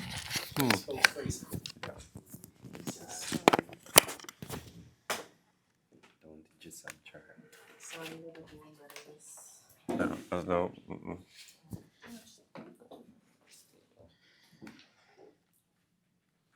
You got this, Sanda. Are you? I believe in you. Yeah. I'm a creative. And like What team you represent? Team Jack. Yeah, team JAC. Team Bobby. No, Team Bobby Brown. Team Bobby. We're Team Bobby. Yeah. All right, go ChatGPT. take it away, Team Bobby. All right. So the character in which we're speaking to today is Bobby Brown. And the topic for this conversation is the one-legged gold medalist who won the 100-meter dash. All right. So obviously we start off with the question, can you please introduce yourself and tell us who you are? We want to get this to be able to establish connection. And then after that, we ask, can you walk us through where your passion for running began? So we got information from Bobby about where he began. And then due to this. Okay, so basically the reason why we is separated because we was actually making the answers for the interview and the person being interviewed. So through this questioning, we asked him about how did he feel in the moments when he was running, trying to get deeper into his personal connection to the sport of running and his feelings about how to navigate everything. And then we wanted to tie in family and friends and the support that he got. So we asked him, how was the support from family and friends in this moment?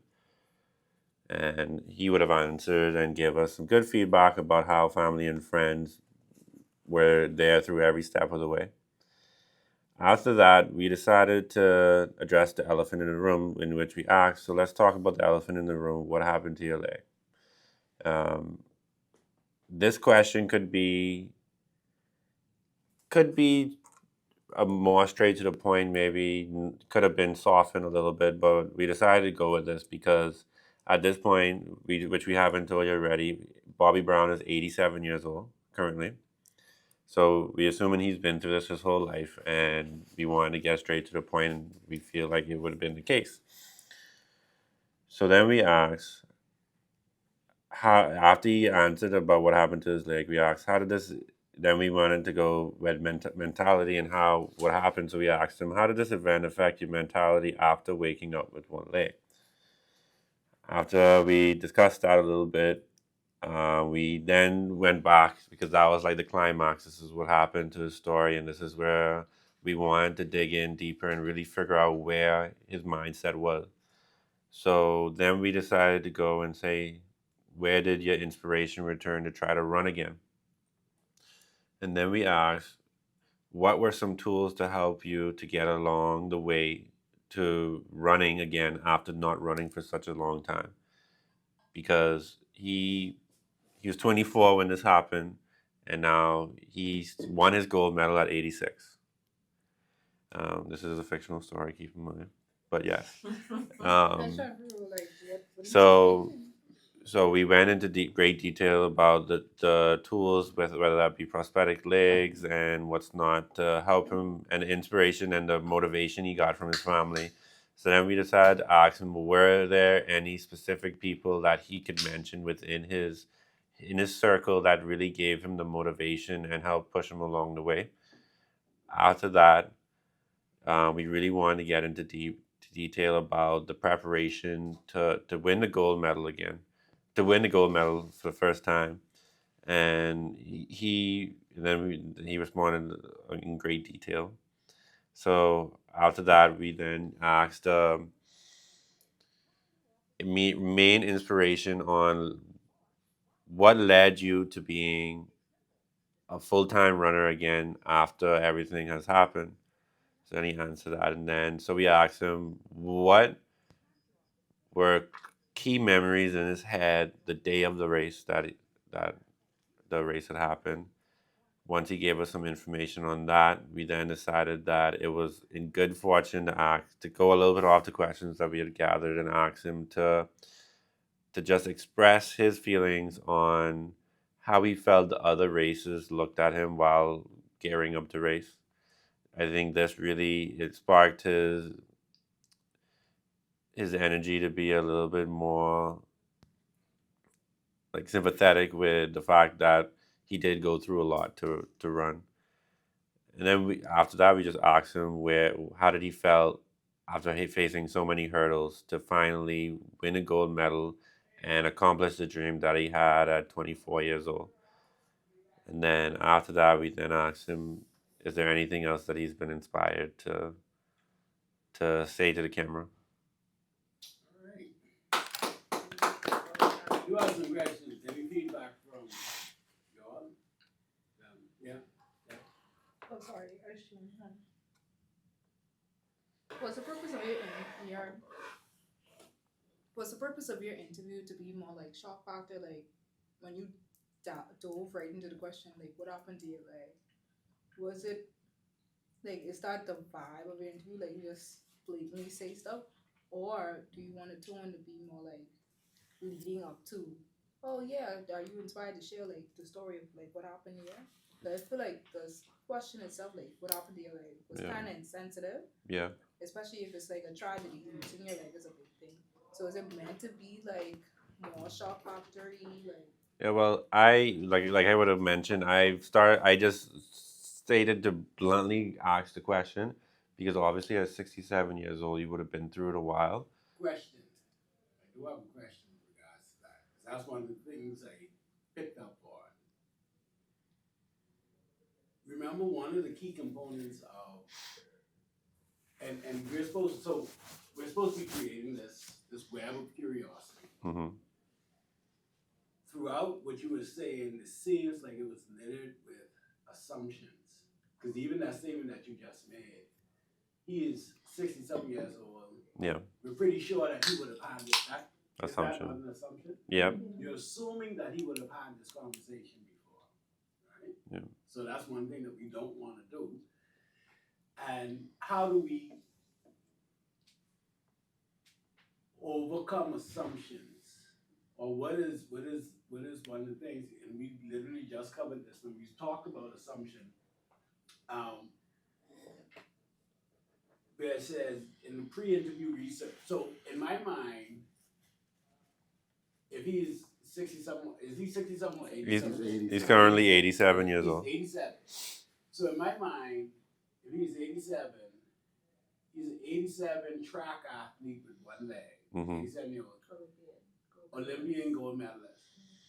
What research did we do prior to the interview? Right? Right.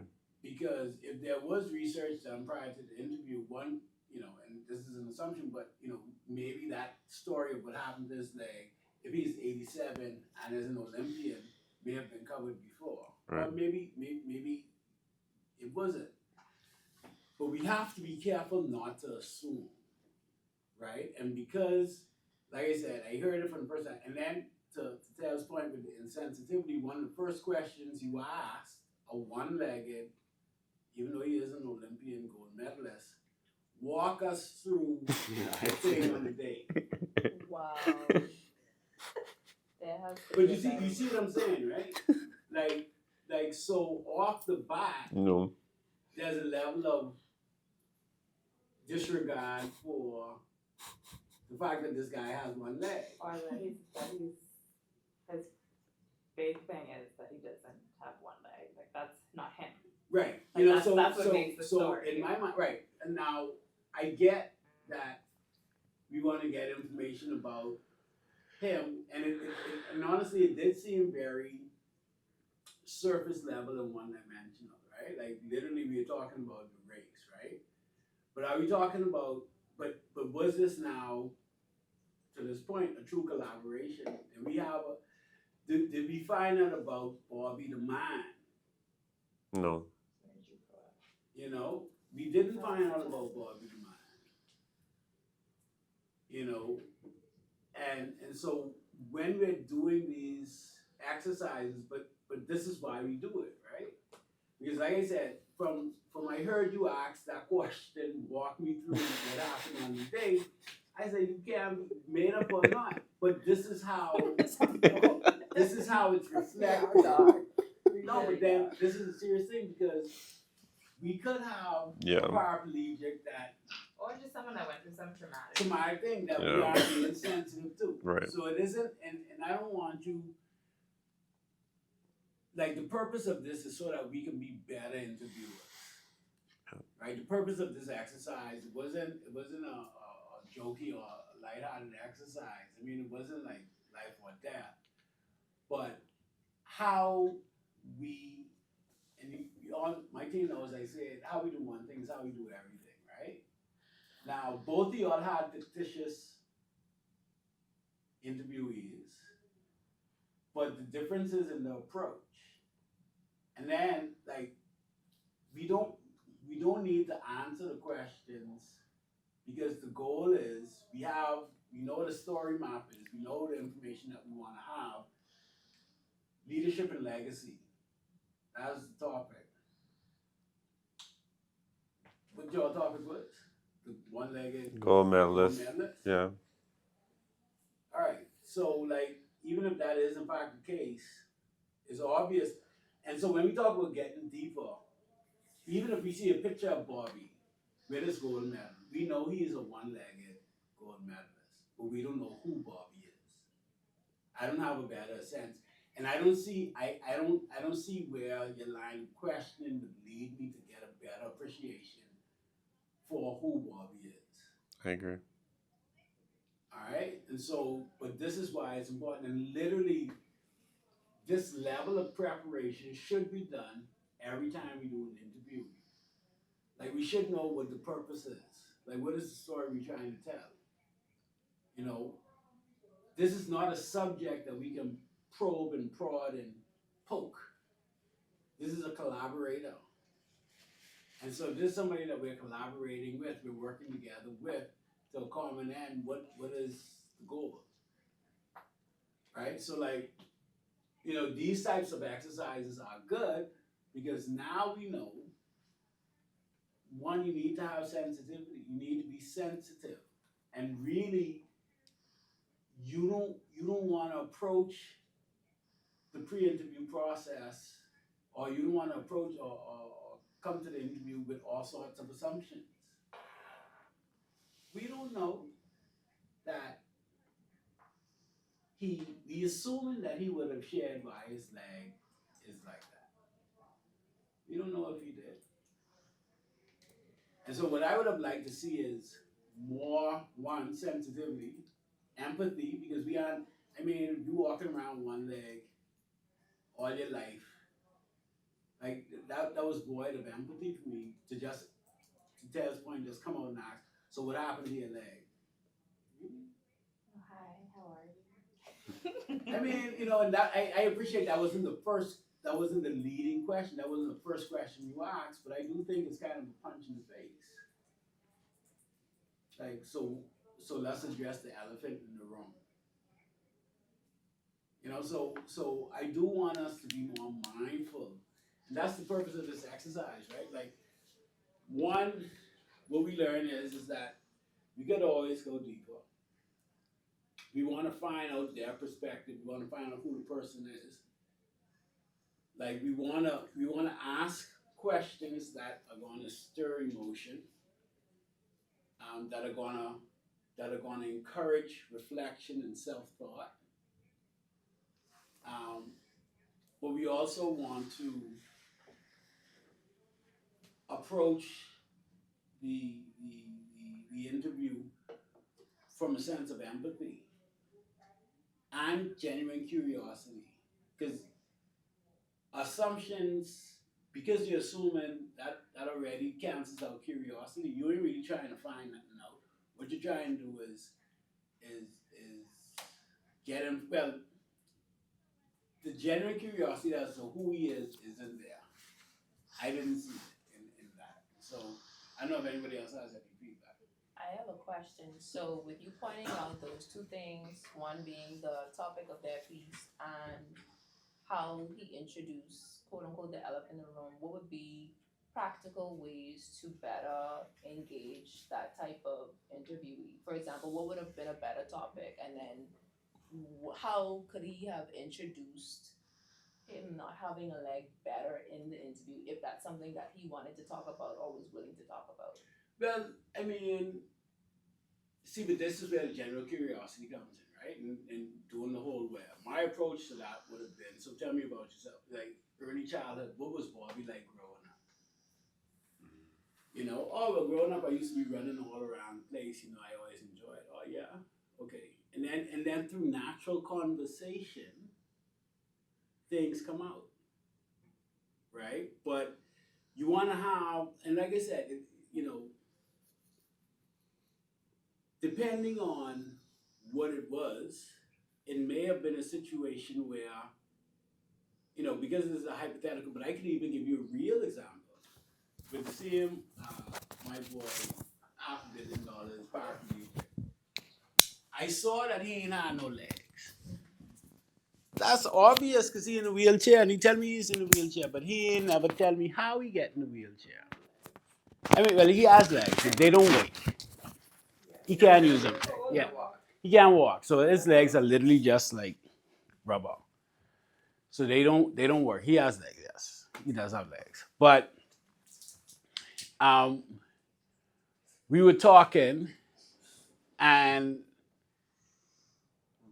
it was through natural conversation because he said something, and I put the timeline together, and I was like, "But how did you race motorcycles?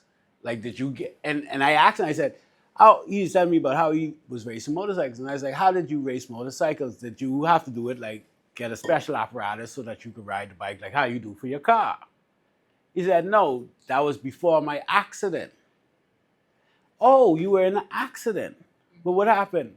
"Well, I got drunk and I was racing bikes in Hong Kong, and I ran into a car.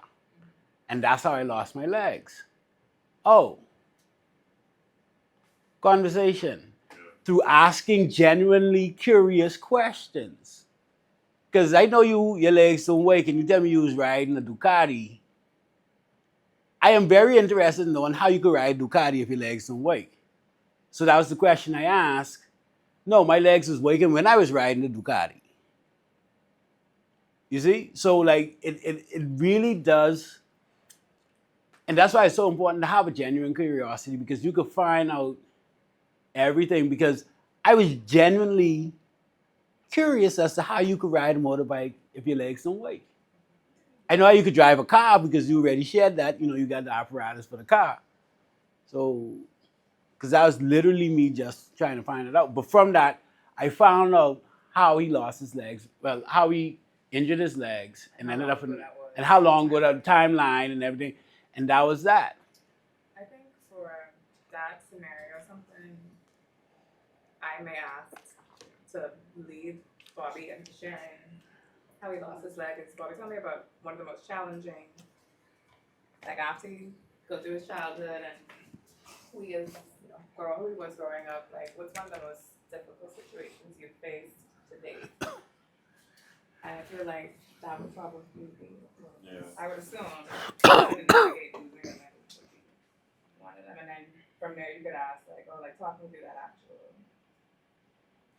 Yeah. aftermath and what led you to still want to run even after that, and what inspires you to continue going after something traumatic like that. The idea is that people will give you, like, I think the whole notion of not entering it with assumptions means that you have, and this is the difference between scripting and mapping, right? Like you have a general idea of where you want to go, but not necessarily a strict way of getting there.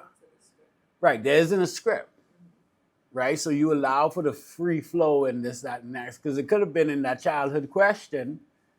Um, I used to love to run, right? And then I had my accident. Or you could have said I was again running around with one leg. Yeah, or you could have said, growing up, I was born with a deficiency where I only had one leg. But the idea is that you want to give them the freedom to share, but approach it with like we have to be empathetic. We have to put ourselves in their shoes, or in Bobby's case, his shoe. But if you had a prosthetic. No, but I mean, but you see what I'm saying, right? So, but that's what we got to do. All right. Oh, I have something else to add. Go. So, Amy, I think you were saying something about we were getting interviewed about the same thing with them. Like, I think it doesn't matter like the topic of the interview. It's really figuring out what you want to hold from it. Because everybody asks a celebrity one simple question. Oh, what's your next album? Da da da. But I remember watching something with Rihanna, and this girl, she really blew Rihanna's mind because her questions were so good. Even though it's about the same topic of, oh yeah, how's the baby? When are we getting an interview? Because she did her research and she asked questions that were more empathetic because people just usually ask the same questions over and over. It really set the tone and made it different from all of the other interviews about the same topic. So your line of questioning, basically. no matter if the topic is oversaturated, you can still bring out a different level of energy. And also, people change every day. Even though they got interviewed last week, last month, last year, or 20 years ago, like new experiences arise, thoughts, everybody revisits situations and experiences with different perspectives come about and stuff like that. So don't ever be afraid to like interview someone and you feel as though they're going to say something. It wasn't more so about the topic. I mentioned that because for the activity, he had asked for us to come up with a central topic. So I was asking in reference to, like, say if Alex really wanted to find out more about this dude's leg, like, what could have been an alternative instead of saying, who was your topic? To address the elephant in the room instead of just So, coming like, over what it. was your topic? You The said one-legged Olympian or gold, something? yeah, gold medalist. I was trying to figure out, okay, what would have been a better title? Only because that's what the activity asked for, but Yeah. I get what you're saying. Yeah, but even when we so to that point, right? To that point, and remember now, everything we do is a storytell. Like everything that we are storytellers, right? And so we're trying to tell a story. So even the topic of the story that we're trying to tell, right? You know, like it could like that also sets the tone for the context in which we conduct the interview and the questions that we're asking, this, that, and next. You know, because it could have been, you know, like, and we've seen it. There's so many different movies that are about sports and triumph and trials and stuff like that that don't actually say exactly what it is. Like, Remember the Titans. That's a football movie. Yeah, I guess it's fair. Yeah. You see what I'm saying? But so it's like, okay, well, what is it that we're trying to get? Do we? I mean, because like that's why I said, you know, looking at him, it's obvious. If there's a picture of him with one leg and a gold medal, obviously he's a one-legged gold medalist. But is that the story that we want to tell, or is that the story that he wants to share? Running forever. Yeah. You know, Pretty much through your research, you could put together. right? Running forever. I mean, and then there may be sometimes, and then so okay, so on a real life scenario, the documentary that I actually won an award for was Stage Ready. When you hear now, all y'all probably watched it, but y'all know what it is. Y'all know what it is, right? Stage Ready. No, the team watched it. Jermaine didn't know it. So it's a mini doc that I did with. Let's send him the link. For Dekel when she was an amateur bodybuilder then, but she wasn't pro yet. She was in pursuit of a pro card, but it's a mini doc following her during prep for one of her shows, and it was called Stage Ready. Right now, Stage Ready could mean so many different things under so many different contexts, right? Contexts. But when you watch it, it makes sense. But it could also be somebody getting ready for a performance. It could be somebody like you don't have a full appreciation for it, but when you watch it, it makes sense. But it could also be applied to other things. So it isn't obvious. It wasn't like female bodybuilder. Bodybuilding prep. Right. You know, Bowflex bodybuilding prep. It ain't that. It's so it lends to more, and it shows now. Because even stage, right? Like the word, like so, like this naturally. But then it also builds a certain level of relatability, because in some instances, all of us are getting ready for some stage. It could be getting ready for a stage a stage in life. So, like, I want us to like really think about that. But literally, when we do have an interview or we are going to capture an event, and I tell this is something that I've been drilling down with the team for a while, as a lot more recently. What is the story that we're telling? And so there is a story development that I have that I'm finalizing now, but there's a story development worksheet that I could share as a supplemental to this course. But it's literally like, what is the story that we're telling? We go on the company event. What is the story? Before Alex and Amy went to Exuma yesterday, what did I say? What is the story that we're telling? Because the story that we're telling is going to dictate a lot of what we do to capture from a content capture standpoint.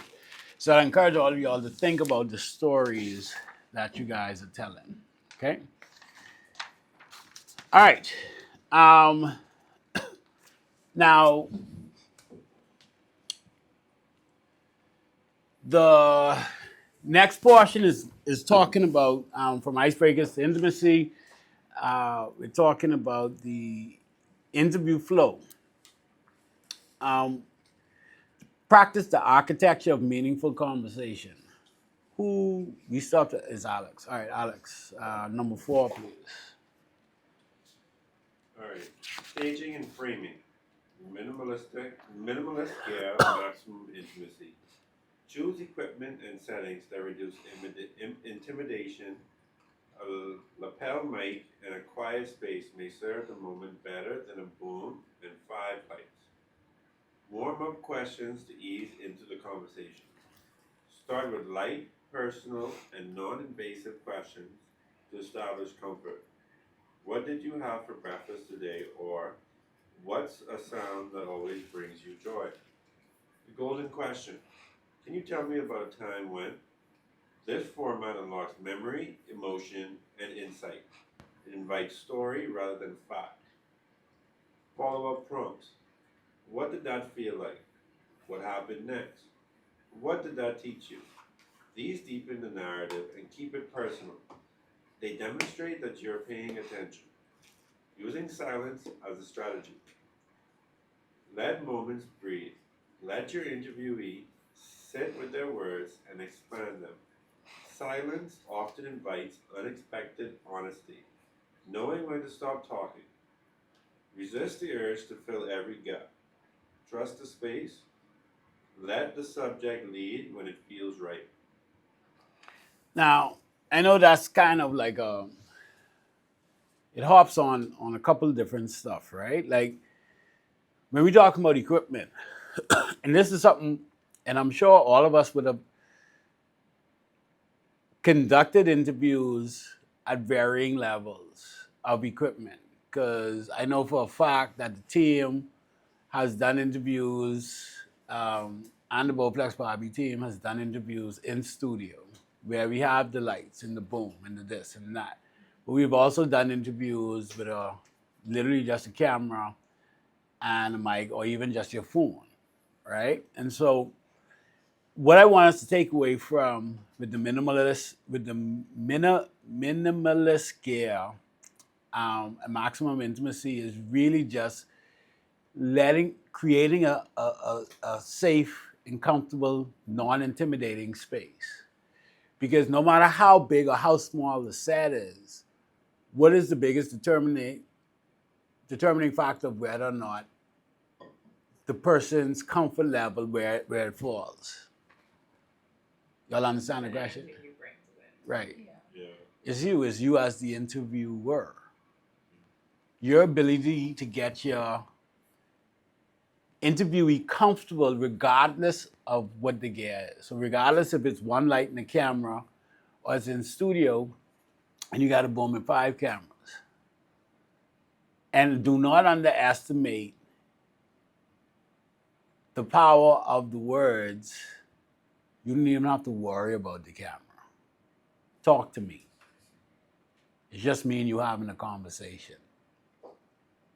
Like literally saying that automatically adds a level of, whew, okay.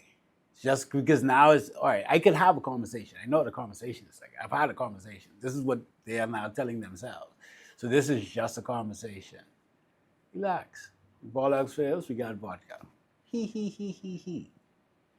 But the idea is you want to make your collaborator feel as comfortable as possible.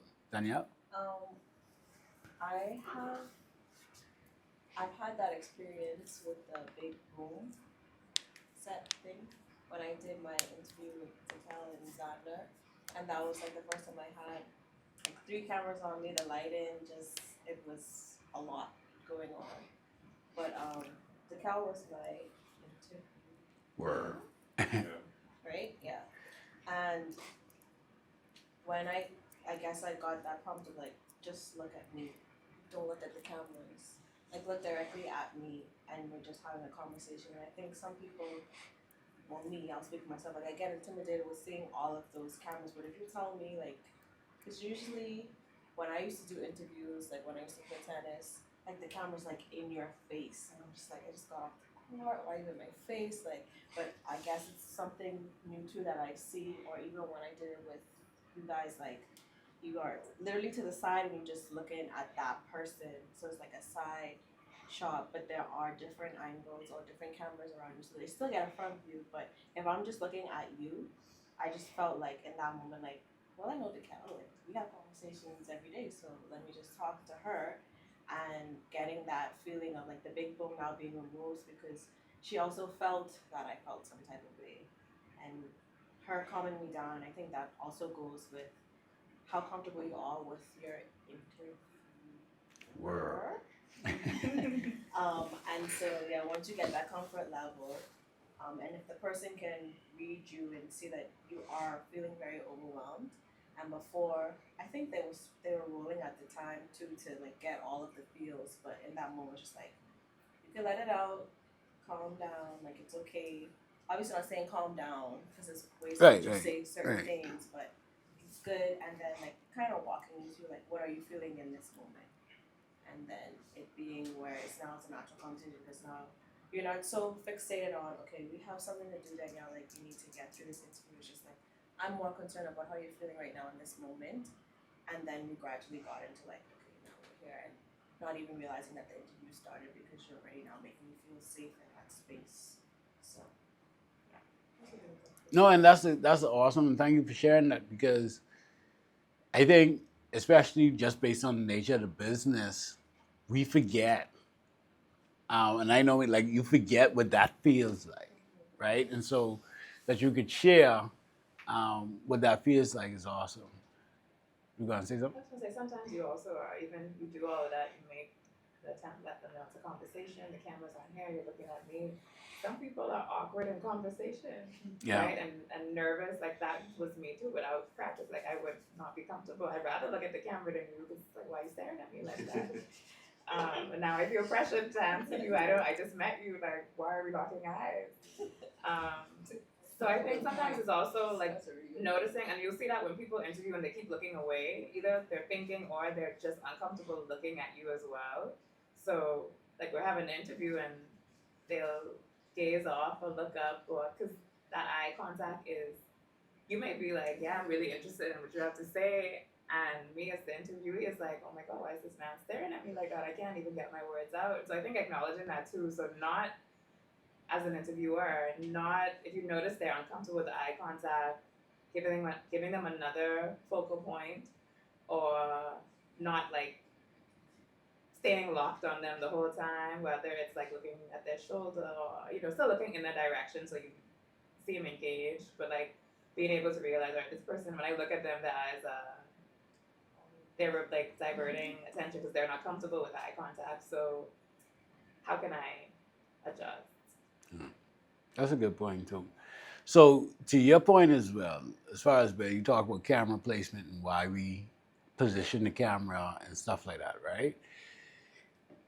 Case in point, Kelly and I were having a conversation just now, right? I wasn't staring at you when I was talking to her, but you felt like you were a part of the conversation, right? And so it's more natural when you're talking about inviting people to partake in the conversation. If I'm talking to a group, I'm not looking at every single person at the same time as I'm talking, right? And so positioning the camera off to the side is actually a technique that we use in film. And it's actually one of my favorite because it is one of the more natural ways to actually engage with content, especially when you're talking about like interview style, documentary style content. I find that it is it is. Yeah, and then from to your point as well, now you ain't got to worry about looking in the camera, and you will find that a lot of influencers do this too, especially with the flip out screens. You will see now that they don't even look at the camera, or you'll always see their eyes go in to look at themselves because people want to see people. So even if the person you see is yourself, so you'll see them record the whole thing looking at the side of the camera, which is why even now when I do like blog style stuff or I'm filming myself, once I'm in frame, I kind of flip the camera back because it is distracting for me because I want to see me. You're gonna say something, Xander? Yeah, I just wanted to touch on the fact that because we were basically talking about like being comfortable in an interview sesh, like an environment, and it's something that we try to tell people a lot of time when we do interviews with people. This is an interview about you. We're curious. We want to know more about you. I've been on multiple interviews already now where the person we're talking about them, like either it's meet the team or interview about that specific person. They will come with a whole 5-page script about themselves, ready to be scripted. And I want to say it was 9 times out of 10. By the end of the interview, like we explained to them, we explained to them that it's about them. Like they don't even use the script. So I just think it's important to know that the intentionality of telling the interviewee that it's a conversation between you and them, and how important it is to try to create like the pre-connection before you start, because it's very important that they know it. Because people get shocked when they see a camera in front of them in any case. So I just wanted to add that as well because I know that we do that a lot as well. Yeah, and something else that I'm not a big fan of, especially depending on the type of interview that I'm conducting. Like some people ask for questions in advance. Like I'm not a big fan of that, especially if the subject matter is you. Like if we're talking about you, I'm not sending you questions about you. However, if it's something a bit more technical that we're talking on, then I may send you some questions. So if we're talking about a particular area of expertise, or Kel is a fitness professional, and I'm saying, okay, well, nutrition, I'm asking, well, if I'm 185-pound male, how much grams of protein? So I may, but even then, these are the subject areas that we will be touching on nutrition. We will be touching on sports psychology. We will be touching on, stuff like that. But to say, okay, well, these are the questions, because people will come, and we've had that in the past where somebody from the team sent the person questions, and the person came, then they're like, all right, so introduce yourself. And they trying to remember verbatim what they put on script. But if you see your friend in the food store and you say, hey, Danielle, what you doing now? You ain't gonna say, you ain't going to that mode. I had a lady at the Baco conference that we did with Baco, right? With Ashley. Yeah, Baco, Ashley. This lady, it was like an impromptu. She was doing an interview in the station, and she kept messing up. And I told her, she's like, I've never done this before. And she was like, I have a pretty high position at customs, so she's like, I'm nervous. I don't want to say the wrong thing. Da, da, da. So I was like, look, it's okay. It's just me and you. Take your time. I'm not rushing you. I kind of was rushing her because I was like, I had more people to do. But I wasn't making her feel that way. But she could tell she was getting like anxious, and she saw people waiting. And I said, no, it's fine. So we can start again. We started again a couple times. And I was inside, like, all right, don't worry about it. And then she was like, you know what? No, I'm not going to do it. I said, okay, it's no problem. We don't have to. It's no pressure. She came back with a notepad and a script she wrote out outside the door, and I was just like, please no. And she's like, you could see her on the side reading it, trying to remember. And she sat there literally to the point where I was asking her questions, and she was not answering my questions. She was just trying to remember, and her face just looked like, I'm trying to remember everything. Don't look at me, like looking up, trying to remember. And I was like, in my head, like, we're not gonna be able to use this. So yeah. And in situations like that, you just kind of let them look, because you are going to have people, like Kel said, who are just awkward in general, right? And they, no matter what you do, they just freak out. But even we had something that we were filming for Spectrum. One of the doctors, he was like, oh, I don't like this. I'm not a camera guy, this, that, and next. And literally, after must see 40 minutes of him babbling on and on and on, Xander said something as he was getting ready to turn off the camera, and this dude spit pure gold for 3 minutes straight. And that was what we used in the interview. Yeah. Like literally. Because the minute he was able, he wasn't on camera, she's like, oh, I don't like this. And then you have to understand, like some people just like the idea of, oh, I don't like this. This ain't for me. So you just gotta accept that. All right. So Tab, read number 5, please. Listening between the lines. So I got another question. If you don't Oh, mind. sorry. Yeah. Because I know we talked about making the interviewee comfortable and all of that, and I know we can do that verbally, right? But do you really think that them not having like any type of like any type of exposure to questions in advance or anything like that, that can also aid in them being comfortable on set? Because everyone is different. Here's the thing. So, yes, but it depends on the subject matter that we're discussing, right? So, like, I would never necessarily send out a behind the brand questionnaire, which is a common thing that we do because you're talking about, if you look at the 3 videos, you're talking about you, your brand, your business. These are things that you know. If anybody's familiar with the Toastmasters program, you know that the icebreaker speech is like the first speech that you do because it's you talking about you. Like you should know you, right? And so if somebody does ask and they say, hey, what do we, I want to prepare, literally my response to them is, well, I mean, you know you. We are literally just going to talk about you, your story, what inspired. And I kind of spit that off from there. But that's why I said, if it's something where it gets more technical, right? And you're talking, and even that, depending on what it is. Like if I ask you to quote figures and dates and like there's a history lesson, they're seeing that kind of interview, right? Right. But if I'm asking you to share your insight on an area that you are an expert in, I wouldn't send the Kel questions on anything fitness related because you're an expert, right? If you're positioning yourself as an expert in this thing. Now, I may say, okay, well, this is topic area. We can talk about nutrition. We can talk about work-life balance. We can talk about just so you kind of, right. But then I ain't asking you questions because in most instances, I'm walking in to an interview with questions. And my thing can tell you, I may ask Tev to let me see the questions right before I go in, just so I can make sure that I cover all the information. But I don't interview like this. So I don't do that. I don't read questions off of paper. I can glance at that. Okay, I know we're supposed to talk about that. Worst case scenario, I may say, okay, well, let me just check my notes. Because I can never tell you I got a question. Let me just check my notes to make sure that we got everything. Wow.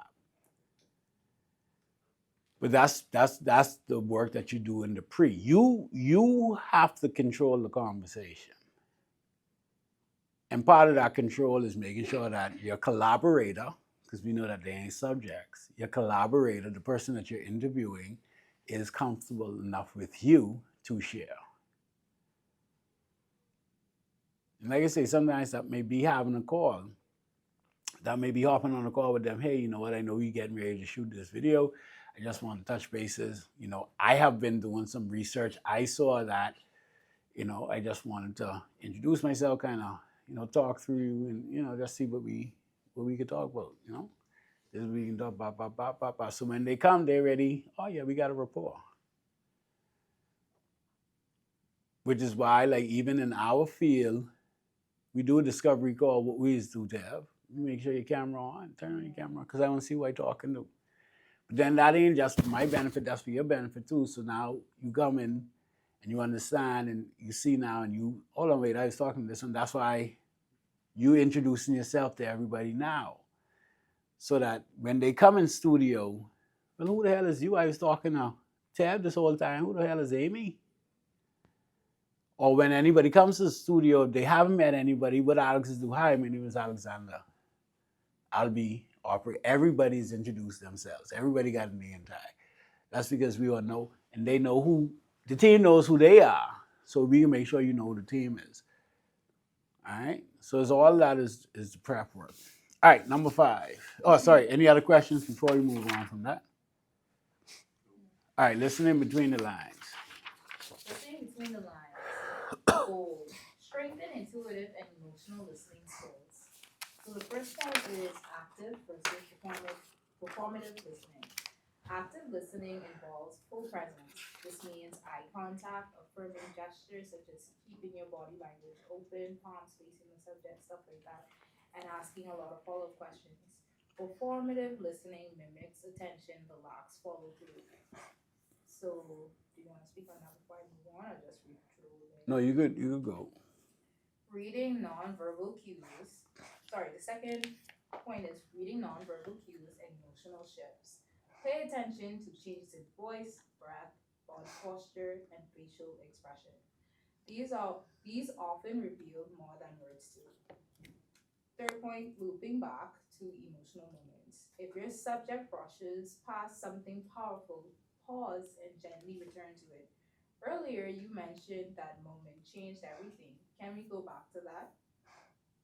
Fourth point, exercise. Watch a short, raw interview. Cut. All right. Okay, So yeah, that's actually an exercise. So, so guys, this is, I can't tell you how important this is. It's so simple, but it's literally can make or break an interview, and that's listening. And actually listening, not just hearing what they saying. Listening to what they're saying. Because they may say something that prompts you to ask something that pulls something else out of them. So you want to make sure that you're actually listening. You ain't pretending to listen. You ain't just hearing what they saying. You listening. Because I have sat on interviews with my team where I was listening. I heard the person say something, and then they just went to the next question. I was like, you know, they just say, like, let's follow up on that. Let's dig a little deeper on that. Because so much gold has come out of stuff. And it's funny because, you know, the old saying, the old people say, it's amazing what you hear when you ain't listening. It's amazing what you hear when you are listening. It's like listening can literally make or break an interview. But if you're actively listening and you're based in a genuine curiosity, it's like you could pull so much gold, and that's GOLD, from your collaborators. This is another one, reading nonverbal cues and emotional shifts. Like, you could have an appreciation if you ask somebody something and you could automatically tell that they kind of tense up. And this is something else that I know my team, like when somebody's already frustrated and they're already annoyed and they're already exhausted because you've been interviewing them, it's like sometimes it is okay to just be like, all right, let's wrap it up, even though you may have 3 or 4 more questions to ask, right? Sometimes it may be okay just to be like, all right, is there anything else? And not just, okay, well, I only got 3 more questions to ask, so we're almost done, right? But this also means that paying attention to when their eyes light up and they smile when they're talking about something. All right, well, this is a good thing. They like talking about this. Maybe I could ask a little bit more about this. Or when you see their eyes starting to swell and their mouth starting to tremble and they're getting ready to cry. All right, we're right on the verge of something. I want to make you cry, depending on the subject, because that's good TV. That's emotion. We want to make them cry. And so if you see they starting to tremble and they brush over that thing, let's dig a little deeper. Yeah, you know, like, and so, but these are the things that cause the emotional connection with the audience. When that's unfiltered, raw emotion. Like you want as a filmmaker, as somebody creating content, as somebody trying to tell a story, you want that. So, when Danielle is interviewing the Bowflex Barbie client, and she says, "Boy, you know what? I dropped 5 dress sizes working out with Danielle is my personal trainer." And you see how she's so now you follow up and say, "Well, how did you feel?" Like walk me through like when you put that dress on for the first time, you realize it was 5 sizes too big, or when you went in the store, because now you can start mapping out scenarios. But how you find out you was 5 dresses low? Oh, that's good. So you mean tell me when you walk in the store, like what did that feel like when you realized that you were a size 6 and not a size 12? What? Wow, that's amazing. Man, I'm so happy for you. But like genuinely, like not you ain't just saying these things, but if you're just trying to ask questions off of paper, these are the emotional nuggets that we can miss. Okay? Um, and then looping back to emotion, like this is like you gotta like when you notice those things, go back, dig a little deeper. Let's revisit this. So tell me that. And so I actually do have a clip for you on the watch. And if I did my job correctly, y'all will see exactly what I mean. So this whole part, you know,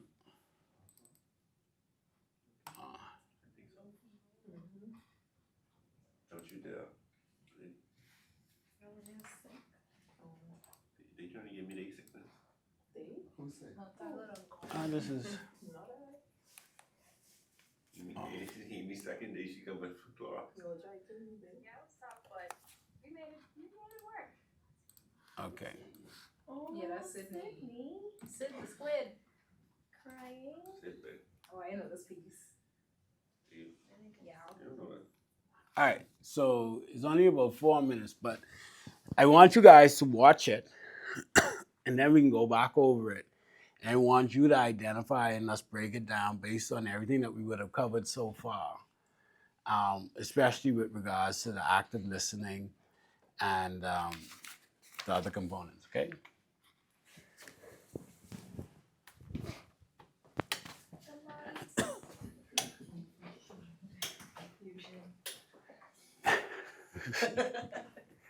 We got food up. Boy.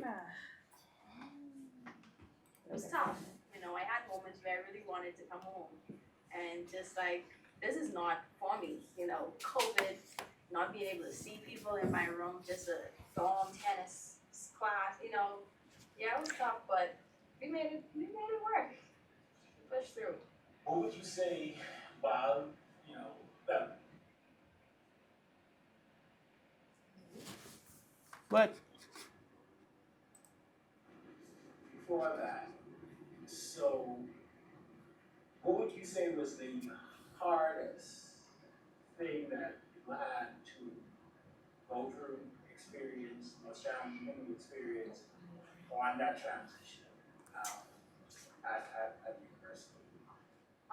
I think the main thing was just being away from my family for a much longer time.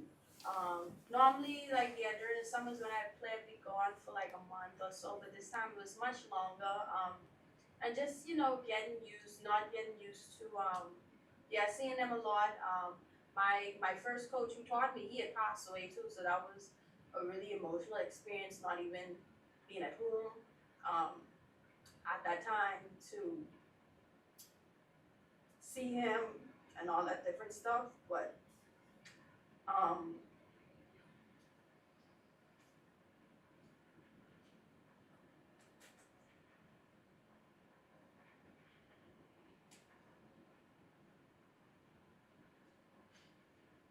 but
What was your coach's name?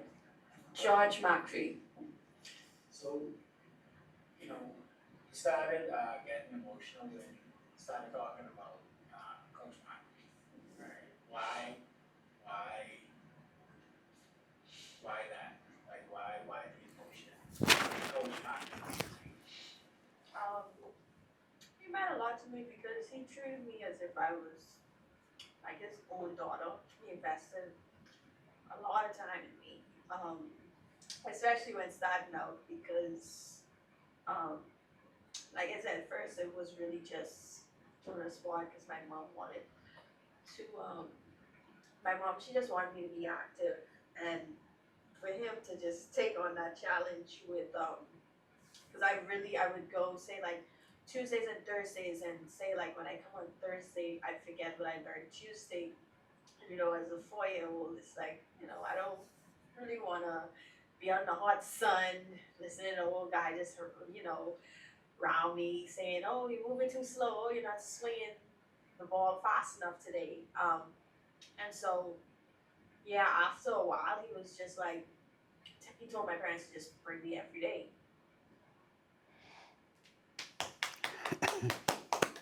What you got? Almost. So, but all right. So y'all see what happened there? Who could break that down for me? Go. So definitely. So the question, okay, the initial question asking about the coach and everything, because you didn't even ask about the specific coach yet. You didn't ask. You asked about like Right. other people in general, and she mentioned the coach. Yeah. So here's why you don't go in with assumptions and you don't go in with a script, right? If I had asked what were some of the challenges that you had in school related to school, when I asked that question, in my head I was expecting her to say what she said at the beginning. Being away from family, it was COVID, but I was, like I said, genuine curiosity. You was in school in COVID. Like, what was that for you? What was that? I was expecting her to give us the generic, like what she said. And then you realize she was getting ready to at the end. She started talking about family. You see the eyes start to swallow it up. That's swallowing. Yeah. I think Immediately when she did the, I was like, yeah. She looked to cry. Yeah. Not right here, but she didn't cry. Yeah. When she started talking about being away from her family, she got emotional. And I think that was in preparation for mentioning Coach Bassing too. Right. So you see, what else did y'all see? So we up to Coach. She mentioned Coach now. This is about the general interview. Yeah, that's like, keep it in mind with the active listening to cues. How did we continue? Like, if we're saying that this is what we're supposed to be doing, analyze this in relation to this. That makes sense? The use of silence. Silence. You see that? Silence itself told the clip, and if anyone had interrupted, like that would have taken away from the story because in her silence, she like reflected in that moment of her missing. She right. She was reflecting in that moment. So she was still processing. She was either processing new feelings as well as old feelings, and then remembering her coach in that present moment. And so she needed that moment for herself in that interview. She probably didn't know she needed that moment. And keep in mind that this is the raw clip. The actual thing, I think the final clip was maybe about 2 minutes. But this is the raw, unedited clip. You gonna say something, Alex? Yeah, I was gonna say about the silence, but also as well that you reiterated with the question when you asked about Coach McPhee himself, because you drew something from her. But why did I ask, what's the coach's name? Because it's a gentle way of leading up to the big question of how did this affect you? No, that's why I asked. Because he wanted to show empathy, right? It wasn't just your coach. You were showing empathy in that moment of I'm genuinely interested in knowing more about your coach. Let's start with something simple, just his name, and then you invited her to share what he meant. I wish it was as pure as that. You needed it. Exactly. It isn't a generic coach. I want, when I ask her what coach McPhee. I wanted to put that name there so it could be personal. I wanted her to know that I was talking about Coach McPhee who died when she was in, not even misunderstood or missing mistake. I was talking about another coach. What? Because there are so many other coaches, but only one Coach McPhee. And then, so what was his name? Because now I could put his name on it. I could address him by his name, so we know we talking about the same one. And every time you hear Coach McPhee, you go back to that space. And assist with B-roll as well, like covering it up, like to portray it more. Like you have a name, but so you can put a face to it as well. Yeah, but I mean, it wasn't even that. My focus here was getting her, and then the follow up questions. All right, Coach died, but why did Coach McPhee's death affect you the way that it did? Why did that bring up so much? Right. And then you get another gem of a story about how, because now when you hear us start talking about, he took me on this ring like I was his daughter, because now you open up another story that wasn't being discussed. How we not revisited the fact that Coach McPhee took her under his wing as a daughter, the fact that now her already poor parents didn't have to pay because they just like bring her every day. Her parents didn't have the money. So now when we talk about putting it in the context of the bigger picture, when we sit down with the parents, so we know Coach McPhee give you all a blind. How did that feel? Or when they start talking about, oh, there were so many people in her lives who did this thing, Coach Mac, now there's that connection, you see? But this is what happens when you go in with a genuine curiosity and the intention is rooted in finding the story and giving them space to speak. Deb? So, I don't know if you watched the interview I did with and even though she cried and stuff like that, at the very beginning when I wanted to talk about how did Alan you know, come about all this, the actual genesis of it, she wanted to brush it off. I don't know if it was like, I can't remember if it was like emotional or like, so when a person just asks you to like, oh, let's not talk about that, do you kind of revisit it or do you like listen to that ones? I would say it depends on the context. What is the subject matter that we're talking about? So like, I think it was someone who was a part of it and they're no longer a part of it, so therefore she couldn't actually talk Right. about the So genesis I mean, of it. because if we're talking about, and then there are different ways to ask. Typically, if somebody says, I don't want to talk about that, I leave it alone. Like, I don't revisit it because the last thing that I want to do is to make them, one, feel uncomfortable or now have them being defensive and their guard is up.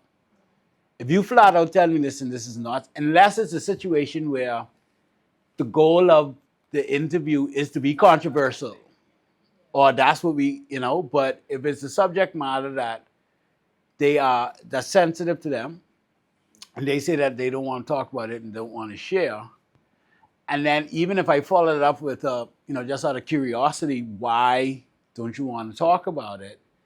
And they say, one, I don't want to talk about it, or it's because then I don't push, because my goal is, depending on, like I said, and that's why it depends on what the purpose of the interview is. The purpose of the interview is to get to know them. It's something that they don't feel is mentioned, and we ain't gotta go. But I felt that based on because this was short to share Sid's story. Her being off to school, losing the first coach that she ever had, and really somebody to show her just love and bring her up in the sport from when she was a little bad-head 4-year-old child running around. Well, that's what she said. She was bad-head. But for her, like that's a part of the story, and it did make the final cut. And that drove to it. Because then even, watching it here, this The Rock uncut is like, ooh. So now this introduction of Coach McPhee, who he is, what he meant to her, and like Xander said, now, we had to find a picture of Coach McPhee to put him up. So with that, right? I'm using as an example again because remember there was a point in the interview he's talking. Yeah.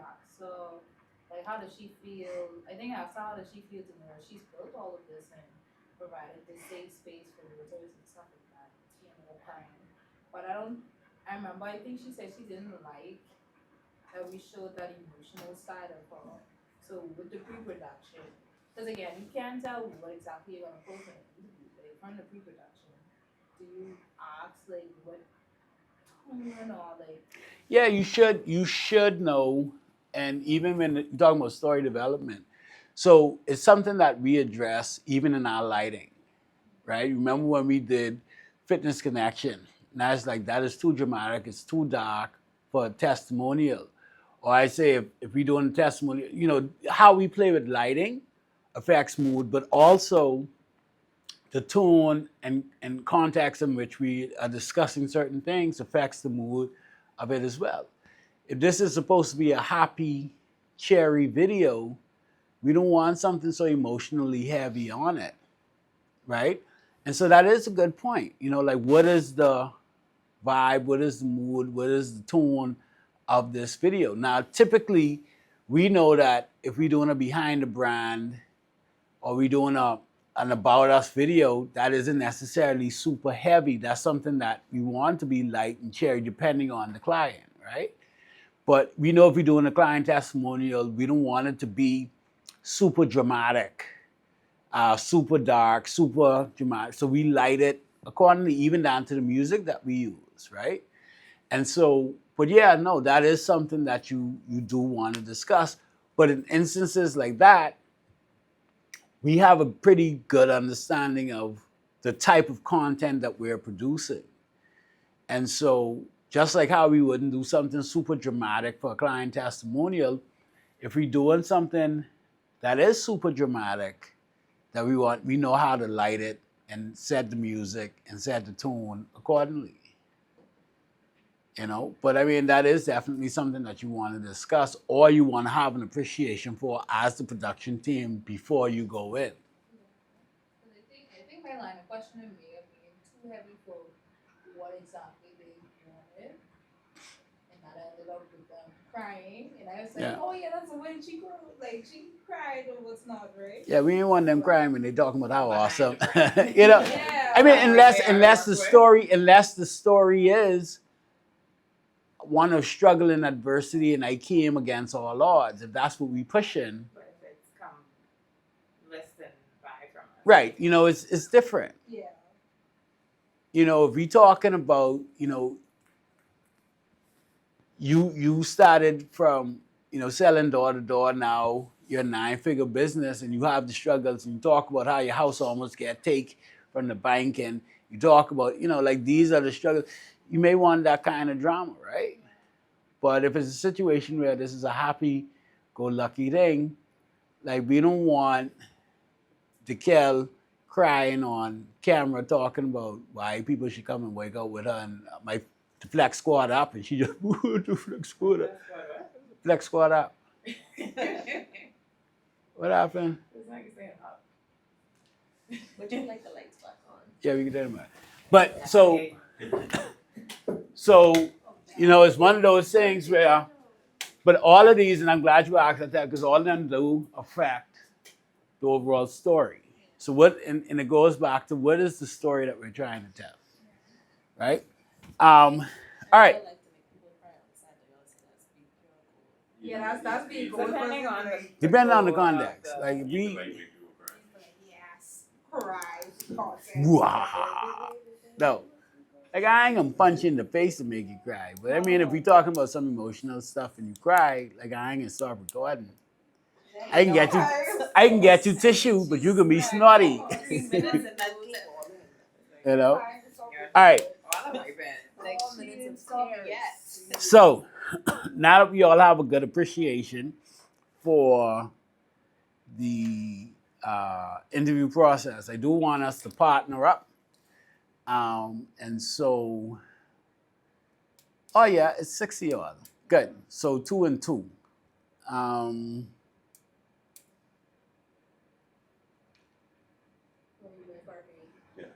No.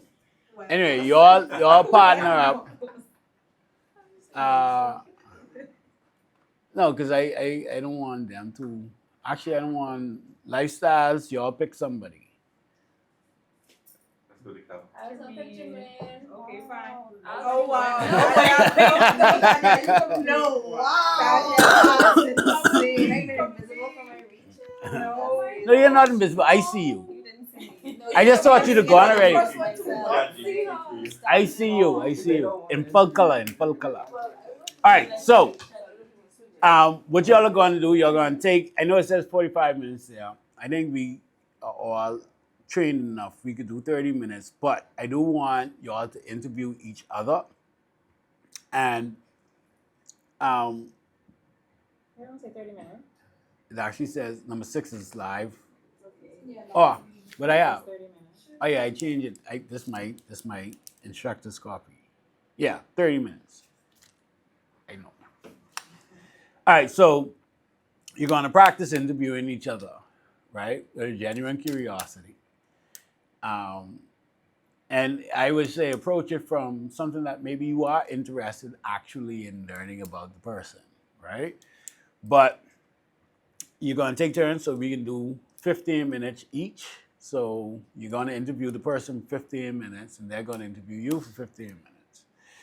And then we're gonna come back, and then you're gonna rotate, and then you're gonna come back and exchange it. Now, everybody has, you only have those. You have another set of camera? Okay. Will we be going to like a different recording also? Yeah, y'all can separate from here.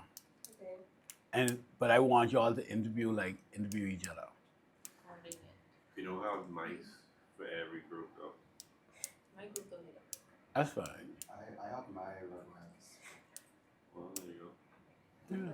So that could wait. And then I know we only have one tripod, so we can figure that out.